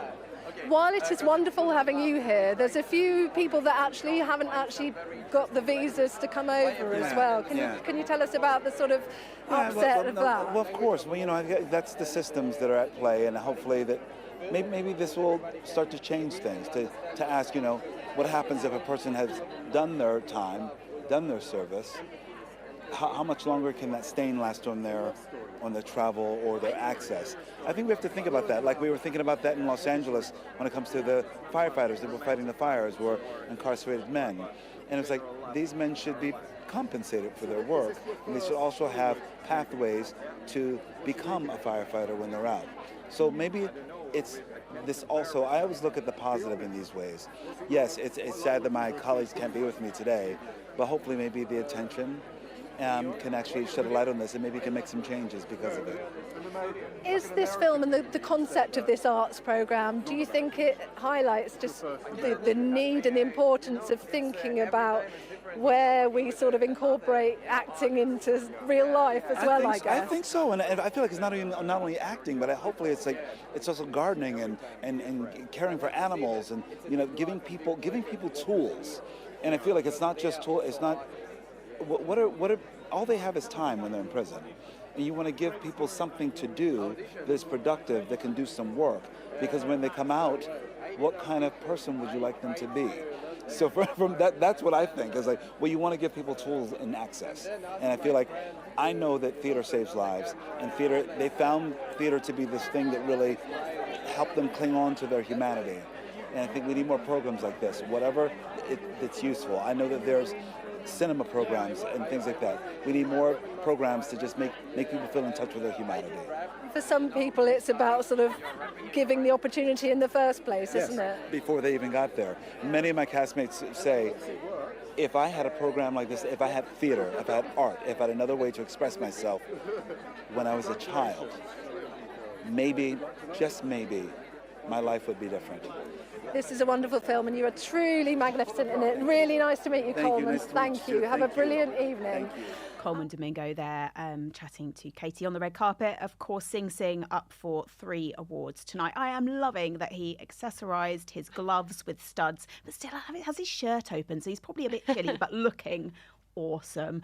We have seen some real stars arrive on the red carpet, haven't we? Well, that interview has been happening. So who have we seen? Timothy Chalamet. Timmy Chalamet is here. Yes. Who else have we seen? I feel like my mind's just Timmy right now. Yeah, that's true. He did kind of arrive. He's in black. He's got a lovely necklace on, sporting a little bit of facial hair. We could not see Kylie Jenner in the wings, could we? But she was at the Berlin premiere earlier in the week, so she might be in the audience tonight, which everybody loves to see. I'll be looking, when I'm watching it, that's what I'll be looking for. Like just Timmy and Kaylee. Try to spot her. Try to spot her. That's what you're going to be looking for. Sebastian Stan's on right now. Yes, getting his photographs done. Jeremy Strong is here. Great choice of coat. He is just, I mean, and anyone that doesn't know Jeremy Strong's work, number one, why haven't you watched Succession? Go and watch it now. But he is a method actor, isn't he? It's fair to say. In fact, he's got a bit of heat, I think, in the business over the years, because he really does take his role so seriously, and he really kind of goes full-on method, maybe drives some of his other fellow actors a bit up the wall, but everyone agrees he is an absolutely stellar actor, and he, of course, is in The Apprentice opposite Sebastian Stan. He plays, based on a real-life character, of course, because it's based on kind of of the early days of young businessman Donald Trump, who of course now in the US, very timely, is just into his first few weeks of his second term as president of the United States. But in the film, Jeremy Strong, who we can see there, he plays young Donald's lawyer. Roy, and it's quite a part. He's quite a strong character, but he plays it really, really nicely. And as we were saying earlier, we haven't seen Kieran Culkin yet, but he will be here later. He is on the list to be there. Oh, they're going to be reunion. Sebastian Stan and Jeremy Strong having a lovely photo together. Both looking lovely, both looking very different. It's interesting. I love that in a film where they look totally different when they're in the film. I mean, not Demi Moore different, as in the substance, where boy does she look different for part of the film. But yes, they are posing there together before going in. Both of those guys up in the main acting categories. Jeremy for Best Supporting and Sebastian's for Best Actor. Absolutely, and really, really stellar performances from them both. I'm nearly all the way through the film. Didn't have quite enough time to finish it, but I am definitely returning to it and will be watching it. Some really nice performances. Orlando Bloom. Now I think he's presenting an award. Yeah, he's not nominated. He's not done. I've not seen him in anything in a while, to be honest. But I could be missing something. No, please tell me. No, you're right. I think I've mainly seen him linked to sort of Katy Perry lately and various stories around her and what she's up to. And obviously she's had lots of new music out, been doing lots of things. And she is obviously his other half. But yeah, nice to see Orlando Bloom up there working the red carpet. It's presenting, yes. There's a good lineup of presenters this year. So I'm really looking forward to seeing Adam Scott for Severance. Well, no, not for Severance, but he's from Severance. You need to watch that. And then Anna Kendrick again. Who else? Leo Woodall. Everyone loves him. I mean, Star Wars fans. Mark Hamill, Pamela Anderson. Will Sharp, another yes, of course, White Lotus alumni. Yes, we've got two of them, Leo Woodall and Will Sharp, were in the same season. I love that. But the things always group together because actually, if you look at the Rising Star Awards, 3 of the 5 have all been and starred in industry. Another great TV. I know we're not here to talk about TV today. We're here to talk about film, but they are fantastic. Yeah, BAFTA TV is in like May time, so we have all of that. Look forward We've got a little bit of time, haven't we, to prep. We can see there on the screens, that's one of the stars of The Brutalist. So it's very different, actually, in real life as she does in the role, doesn't she? That's, she plays the niece, the young niece. Who doesn't speak for a lot of the film. Yeah. But yeah, we can see her there having her photos done. Her dress is nice as well. It's exciting. And you can hear all the shouting on the red carpet, which will only get more frenzy. There's Ariana Grande in the wings. Yes, she's up for Best Supporting as well. And Cynthia's up for Best Actress. It's 4:15. It must nearly be starting soon. Yes. Oh, Katie's with Jesse Eisenberg. Form of storytelling on your part. 2 cousins going on a road trip together. Where did the idea come from in the first place, I guess? Thank you so much. I was trying to adapt a short story I wrote in Tablet magazine about these two similar characters going to Mongolia together. And the script was not going well, and then an ad came on the internet for Holocaust tours with lunch, and I clicked on the ad with lunch. And so I clicked on the ad, and it took me to basically, essentially, middle/upper middle class English-speaking tour of Holocaust sites. And I just thought it's such a fascinating phenomenon, this idea that we want to tour historical sites of trauma, but at the same time kind of maintain the creature comforts of staying in a nice hotel and taking an air-conditioned bus, maybe sitting first class in a train on the way to Auschwitz. The irony of that is not lost on me, and so I thought it'd be an interesting story. Tennant said you worked with Kieran Culkin before as well. Did you always have him in mind when you were writing this? No, I really had, I didn't have anybody in mind, and then after I finished the script, I thought I would play it because it's, a fun part. But I had met Kieran at an audition for a movie in 2008, and he came into the audition. I already had the part, but he came into the audition and just started kind of pushing me around and making fun of me, and it was exactly like what this movie is and this dynamic, so it felt like kind of, oh yeah, that seems like the right guy. Was he an easy person to direct because of that sort of level of banter that seems to be naturally there? He was easy to direct because he was great. So that's the easiest thing in the world. When somebody's great, you basically don't have to do anything. Just let them do their thing. And he was really great. For those that won't have seen the film, there's a scene that right at the very end where it just is all in his eyes, the sort of weight of emotion. Yeah. There's something that is just very deserving of him, of all the attention that's being generated at the moment. Do you hope he wins Best Supporting?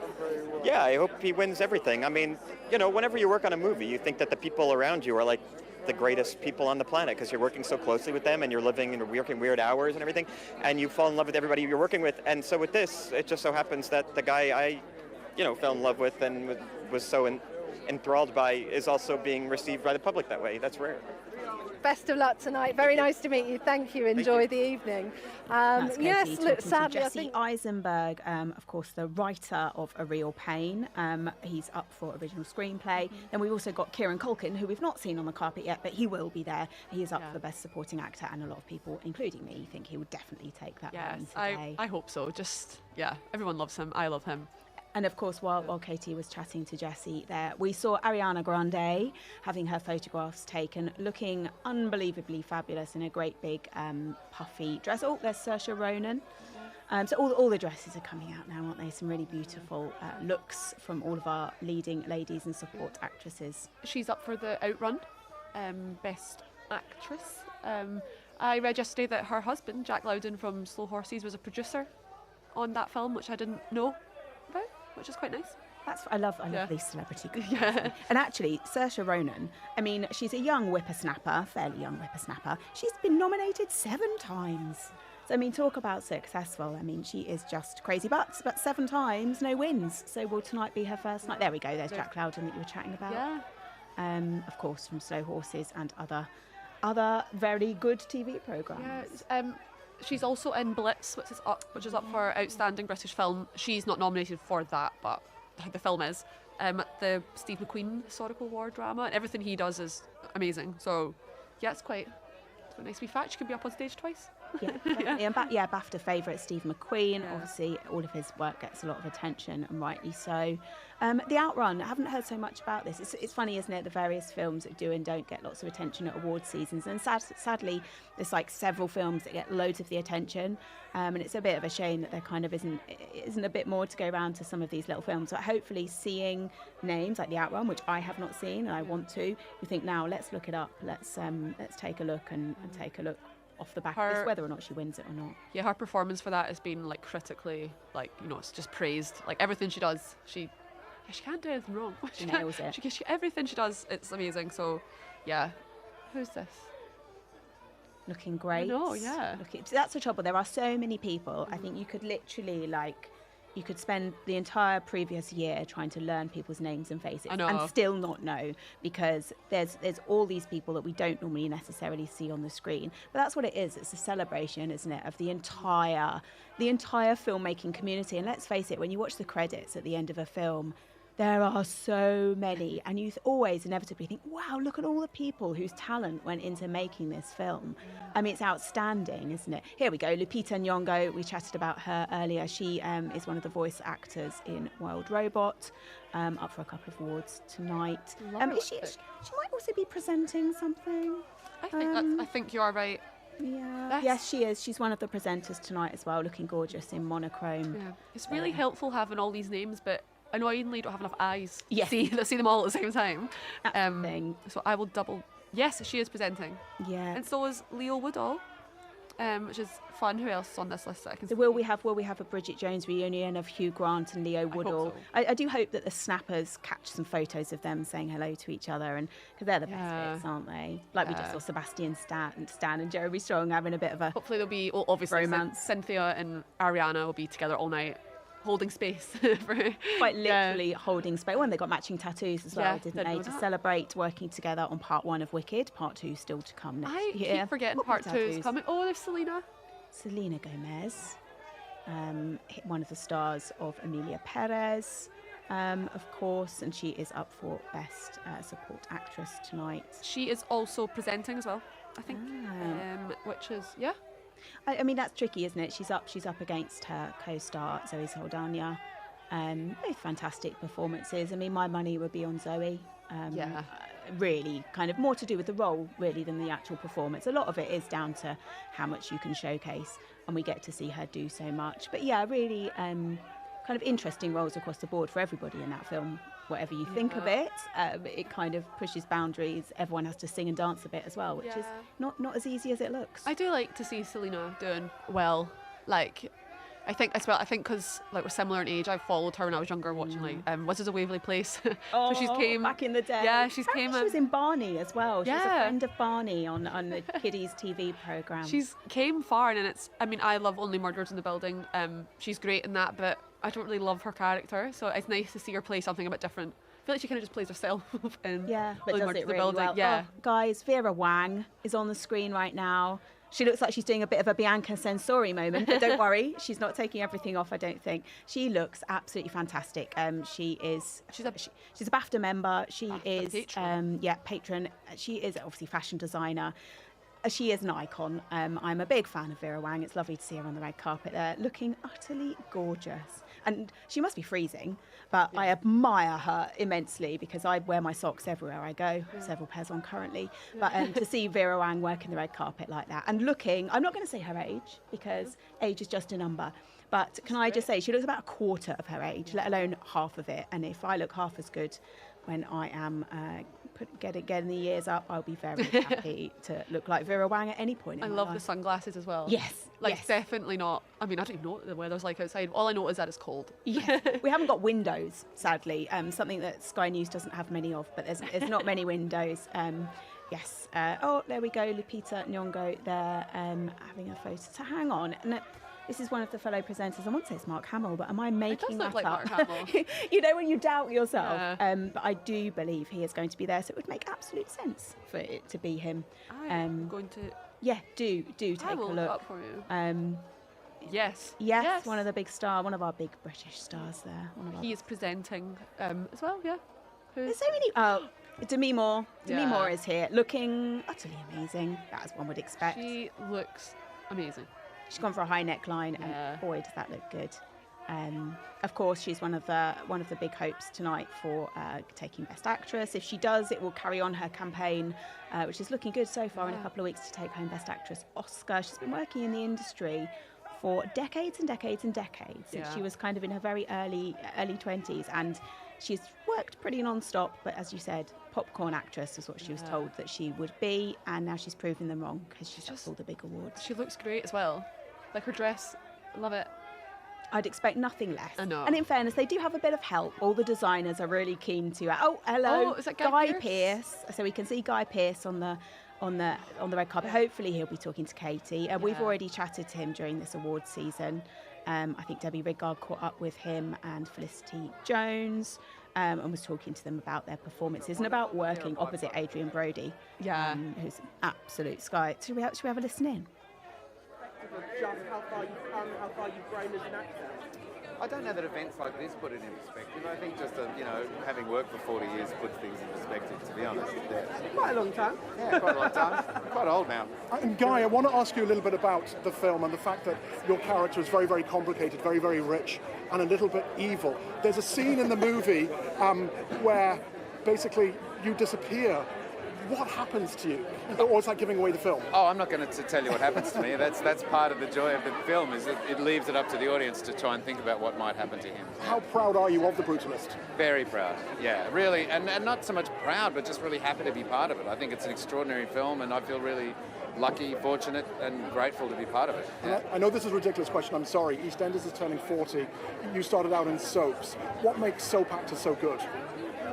Oh, I don't know. All that practice, I guess. We do a lot of scenes very quickly. We get a lot of quick practice, yeah. Guy Pearce, thank you. No worries, thank you. Guy, can I grab you for Hello, Sky yes. News? Hello, Very nice Sky to News. meet you. Look, I'll steal his description. How was it playing someone that's a little bit evil? That's quite fun. Well, look, isn't it? I'm used to playing characters that are a little bit evil, but I find ultimately it's about finding characters that are just complex and complicated, and good people doing bad things and bad people doing good things, all that stuff. So it's great to play characters that are questionable and perhaps their moral compass is also questionable or dubious. Yeah. Compared to other scripts that you've flipped through over the years, was this instantly very different. Yeah, it was beautifully written. I mean, it was like reading a great novel. It had that quality to it, and you just knew straight away, because the description of the characters and the way in which the characters sort of interacted with each other, very quickly I went, wow, I'm fascinated by these people, and I could see these people.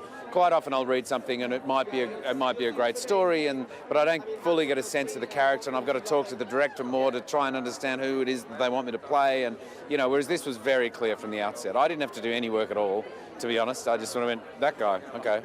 What you do is brilliant, and all of the acting performances in this are terrific. I feel like every time I see you, I'm asking about your badges as well. For you, why are you wearing these badges on the carpet? What's this one mean? This is Artists for Ceasefire, so I just think the least we can do is at least sort of, just show some support for the people of Palestine and the freedom that they clearly are losing at this point in time and have done for many, many years. So I think, as I say, the least we can do is just show some support. Yeah. It's a great film, The Brutalist. Nice to meet you. Thank you very much. Thanks. Cheers. Bye. Guy Pearce there, bringing a bit of politics to the red carpet, wearing a badge to support a ceasefire. Obviously, we often don't see much politics on the red carpet. Sometimes people do bring it in there, so it's worth noting. It's obviously a big showcase, a big platform. And also, look, we've got another big star arrived, Zoe Saldana. Very likely to take home Best Supporting Actress, I would say. I fancy her chances of going home with a BAFTA tonight. Yeah. Don't you? Yeah, I think, I can't stop looking at her. She's great. Yeah. I think she could do it. And she probably will. And then she'll probably just do it at the Oscars as well. Yeah, absolutely. Yeah. Absolutely. One leads to the other, I always think. Yeah. It certainly helps, doesn't it? We also saw some other stars arriving there while Katie was chatting to Guy Pearce. We saw Anna Kendrick going in, didn't we? We saw Hugh Grant. Hugh Grant, and then we saw Coleman Domingo again showing off the inside of his jacket, which is Versace everywhere. Working it, wasn't he? He's working it beautifully. I think that was it. And just on Guy Pearce, I just always forget he's Australian. Yeah, always. To anyone of a certain age, he will always be Mike from Neighbours, but boy, has he done well. We've also got a bit of an exclusive from the red carpet here today. Kneecap have been asked what they think about potentially getting censored if they go up on the stage and win, because I imagine those guys will definitely have something to say. They're not short of a word or two. And they said, F them. We've got what we wanted out of it already. So, I mean, hey, talk about attitude. I mean, they're bringing some attitude to the stage, potentially, if they win, and definitely bringing attitude to the red carpet. And also, wearing a balaclava, as one of the members does, what a way to keep warm. All the time. Yeah. I actually don't know what he looks like without it. Well, no, I think that's part of it. It's DJ Provi. I don't know what I'm saying. Yeah. Right, but he's kind of performs anonymously. It's quite a nice idea, isn't it? I guess he can go about his business and not be hassled. Yeah. And keep his face warm. I mean, I'm quite tempted. It would take time off my morning routine if I just had a balaclava I could wear to work. But we must be nearly getting near the end. It's 4:30 now. Exactly. So there's Yuri from up for Best Supporting Actor for Anora. As you said, this is kind of his first big kind of UK language film. So to a lot of us, we would never have heard him before unless you watch your Russian films, which I'm not really up to date with. There's his co-star Mark Eidelstein, who we chatted to earlier as well. He looks like he's having the best time. He really does. He's only 22. Yeah, young. Oh, he's just said how cold he is. He is. And he's got a lovely, great big blazer on. Goodness, think how cold poor old Vera Wang must be. I know. There's Jessie. See, now, as we said at the beginning, there's big gaps in the red carpet. But now, by the end, it will literally be star after star after star after director. And then at the end, they'll be whizzing through. And getting them all sat down, because imagine how long it must take to get those guys all sat down at the ceremony, get them to put down their drinks, get them to kind of sit down and pay attention, turn off their phones. It's like herding cats, herding celebrities. I wonder if you can be late to these things. I mean, I suppose you can if you're famous, but I wonder if you just want to ditch the red carpet and just turn up late. Well, it's worth saying, I mean, the Grammys a couple of weeks ago, Beyonce, of course, the big star of the show, the big winner of the night, she did not walk the red carpet. She just whizzed in. No messing about for Beyonce. And then a few years ago as well, was it a few years ago? Last year, Taylor Swift. Oh, there's Kneecap. There's Kneecap. We've just seen Kneecap head in and getting their photos. Oh, I love that. They just took a photo of the photographers with their camera. I think that's it. Oh, God. And we've got some, perhaps we've cut away from them there. They may not be talking, but they are already making their opinions known is probably the best way to say it. That I think the director as well, or the writer, was with them as well. So there's not 4 of them. There's only 3 members. Yes. The other guy, can't remember his name off the top of my head, but yeah, that's who that is. Oh, they're doing it again. Yes, they are. I mean, they are going to be troublesome. Let's face it. If they win their awards tonight, they are definitely going to give the editors a bit of a run for their money, and that's possibly why the BAFTAs doesn't go out live. It's worth saying that we'll be watching the show live, but it won't be going out on the TV live, and it is for just those eventualities when people maybe say a little bit too much or get overexcited, or so BAFTA will be fully in control and can fully edit it should they. But we will be reporting live on our live blog, so we'll have the winners first. Katie is speaking to Mikey Madsen. And sort of working out what you do while it was actually happening. How did it work? Yeah, I mean, I think he's a very collaborative director, very, very kind, and really allowed us to express ourselves and however we were feeling in the moment. So yeah, absolutely, it was just very organic. How does it feel to be having that dual nomination of being up for newcomer and at the same time best actress against some of the sort of big hitters of Hollywood as well? Has it been sort of strange to wrap your head around? Yeah, absolutely. It's a huge honor. I'm very lucky and humbled to be in this position and to be amongst such incredible artists. It's really special. You are absolutely wonderful in this as well. And can I ask about the use of intimacy coaches? I read that you'd sort of spoken beforehand with Sean Baker about, and you clearly felt comfortable with knowing what your boundaries were. Why did you make that decision? I was comfortable. Yeah. And are you incredibly proud of this film? It's a wonderful offering to be. Yes, I know. It's such a special film, and I'm so lucky to have worked with someone like Sean and our incredible cast. So it's definitely going to be a film that I will look back on and remember very fondly. Thank you. Congratulations. It's a lovely film.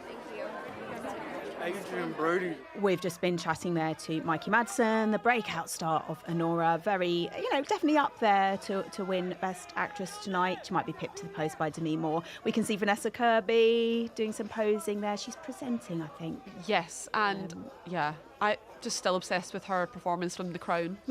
Still think she was amazing. And stand out. Yeah, so, who's this? Oh, I don't know.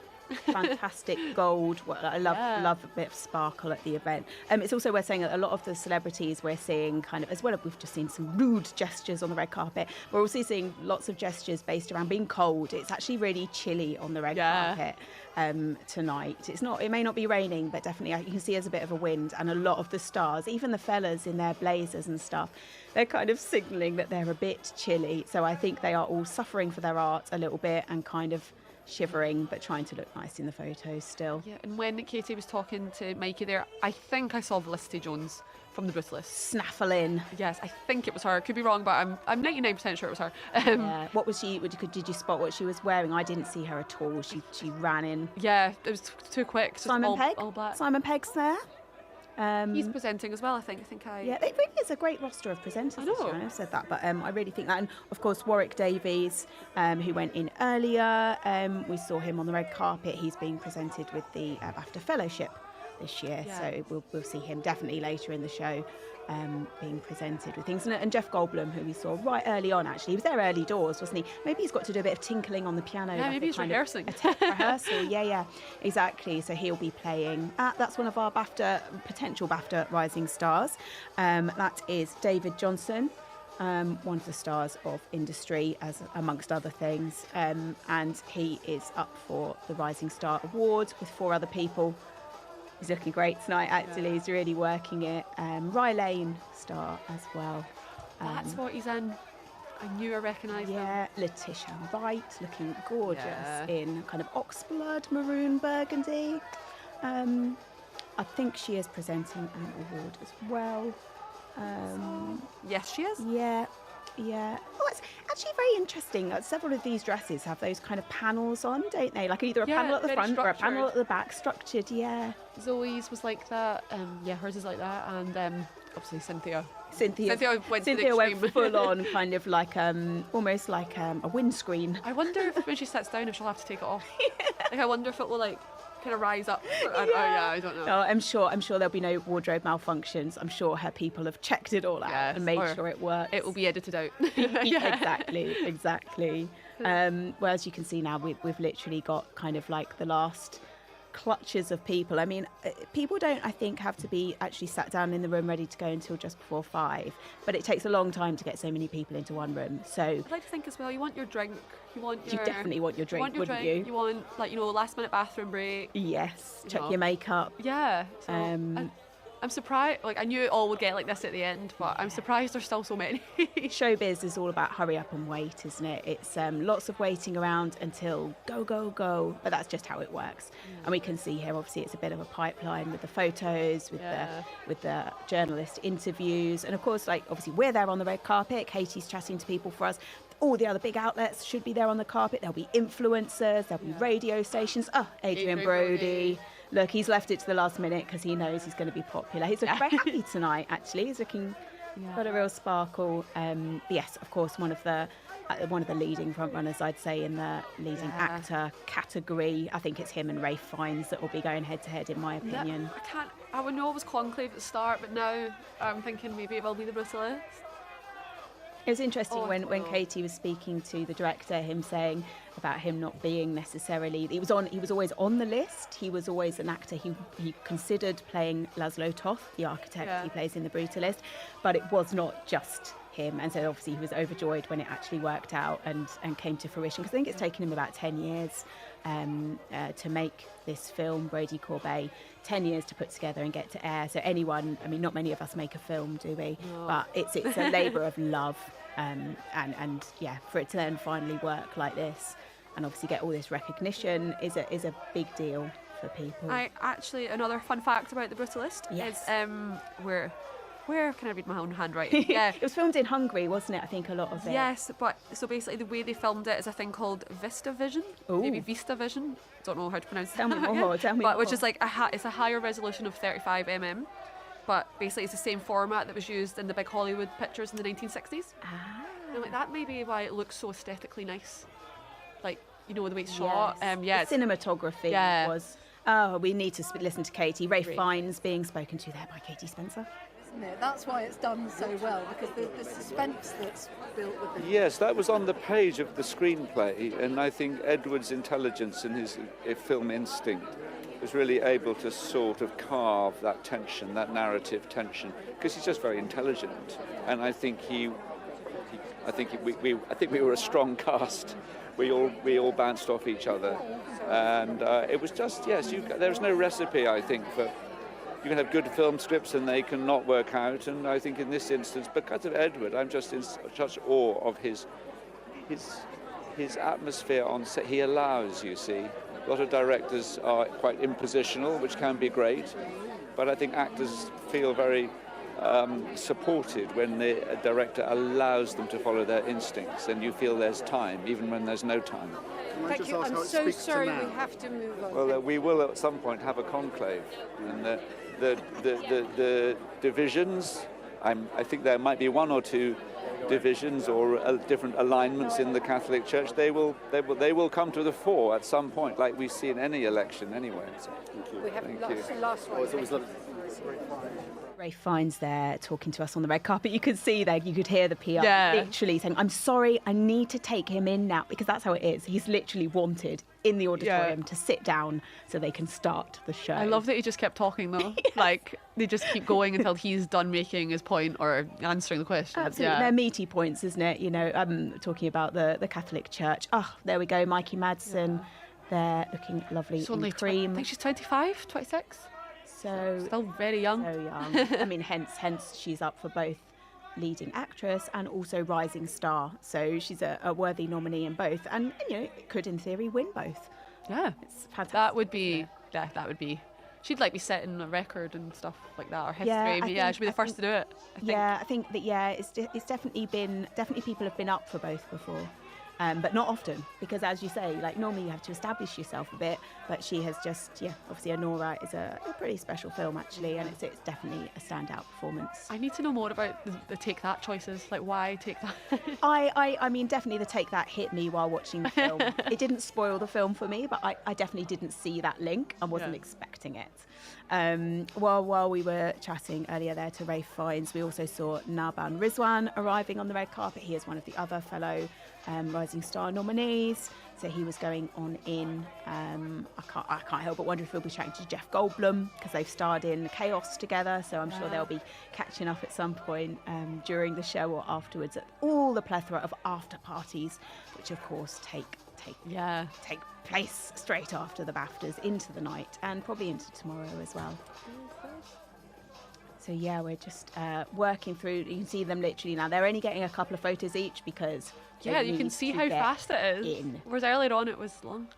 Brilliant. We've got Katie has got somebody else on the red carpet. Oh no, she's more important than that. She's going to be talking to us. Oh yeah.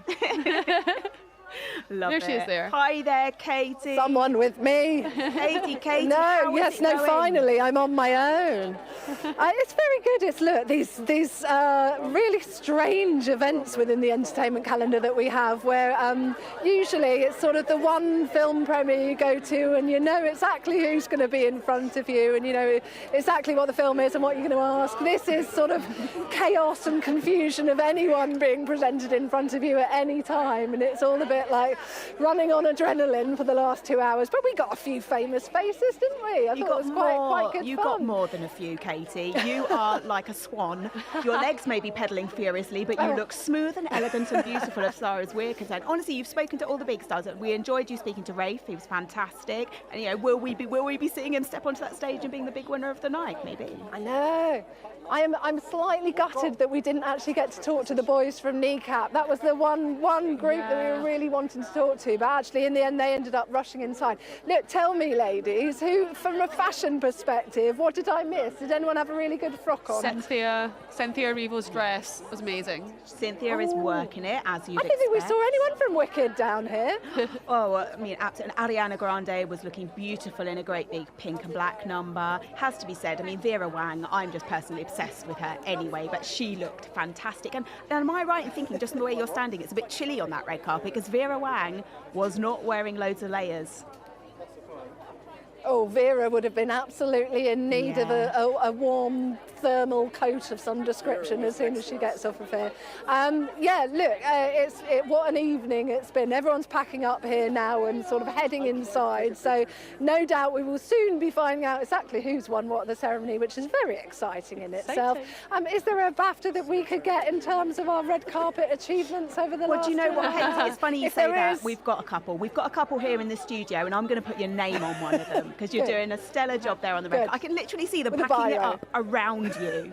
And so now what you're going to do is you're going to be racing into the ceremony, you're going to be watching the ceremony, putting it all together and working out who the big stars are that we're all going to be talking about for the rest of the day and all tomorrow and probably throughout the week, to be honest. And I am none the wiser. Are you about who's going to win? I think I've been saying it constantly for the last 2.5 hours. I don't know who's going to win. Actually, maybe having ended by talking to Rafe Fiennes, should we go for Conclave as the winner? But then oh my God, saying Brutalist now. I don't know. Oh, Molly, I keep changing my mind. Molly was team Conclave. No, Molly. I think it's the BAFTAs. I think as much as I am a fan of the Brutalist, I think Rafe and Conclave is going to be a sweep. Okay. That's the prediction. We're team Conclave. Yeah, it could be totally wrong, obviously. We will find out. Yeah. Well, listen, I really hope the ceremony is fantastic. Go get a drink, go warm up, and we will talk to you, no doubt, after the ceremony. And we'll be live blogging it as well, so watch that if you want to take a look at who wins. Thanks, Katie. Bye. She doesn't look cold. No, she may be cold, but she doesn't look cold. As indeed most of the stars didn't look cold. No. We just know they're cold because we can see them in between. It's shaking. Doing bits and pieces. But fantastic red carpet, fantastic showing. Yeah. So now we have just got the actual main event to watch. 15 minutes to go. 15 minutes, and then the BAFTAs will start. We will be live blogging it. We'll be bringing you the winners as they're announced. We'll be able to tell you who the big star of the show is, which film nails it. Is it Conclave? Are we right? Or are we totally off the money? follow us, have a look. We'll be writing about it and talking about it, no doubt, and I'm sure sharing various things on the socials. On Instagram we'll have everything, and I'm just going to be in live blog mode now. yeah. So we are literally going to just ditch in, get some work done, do some writing, have a look on the live blog, see who wins. Good luck to everyone at the BAFTAs. May the best film win.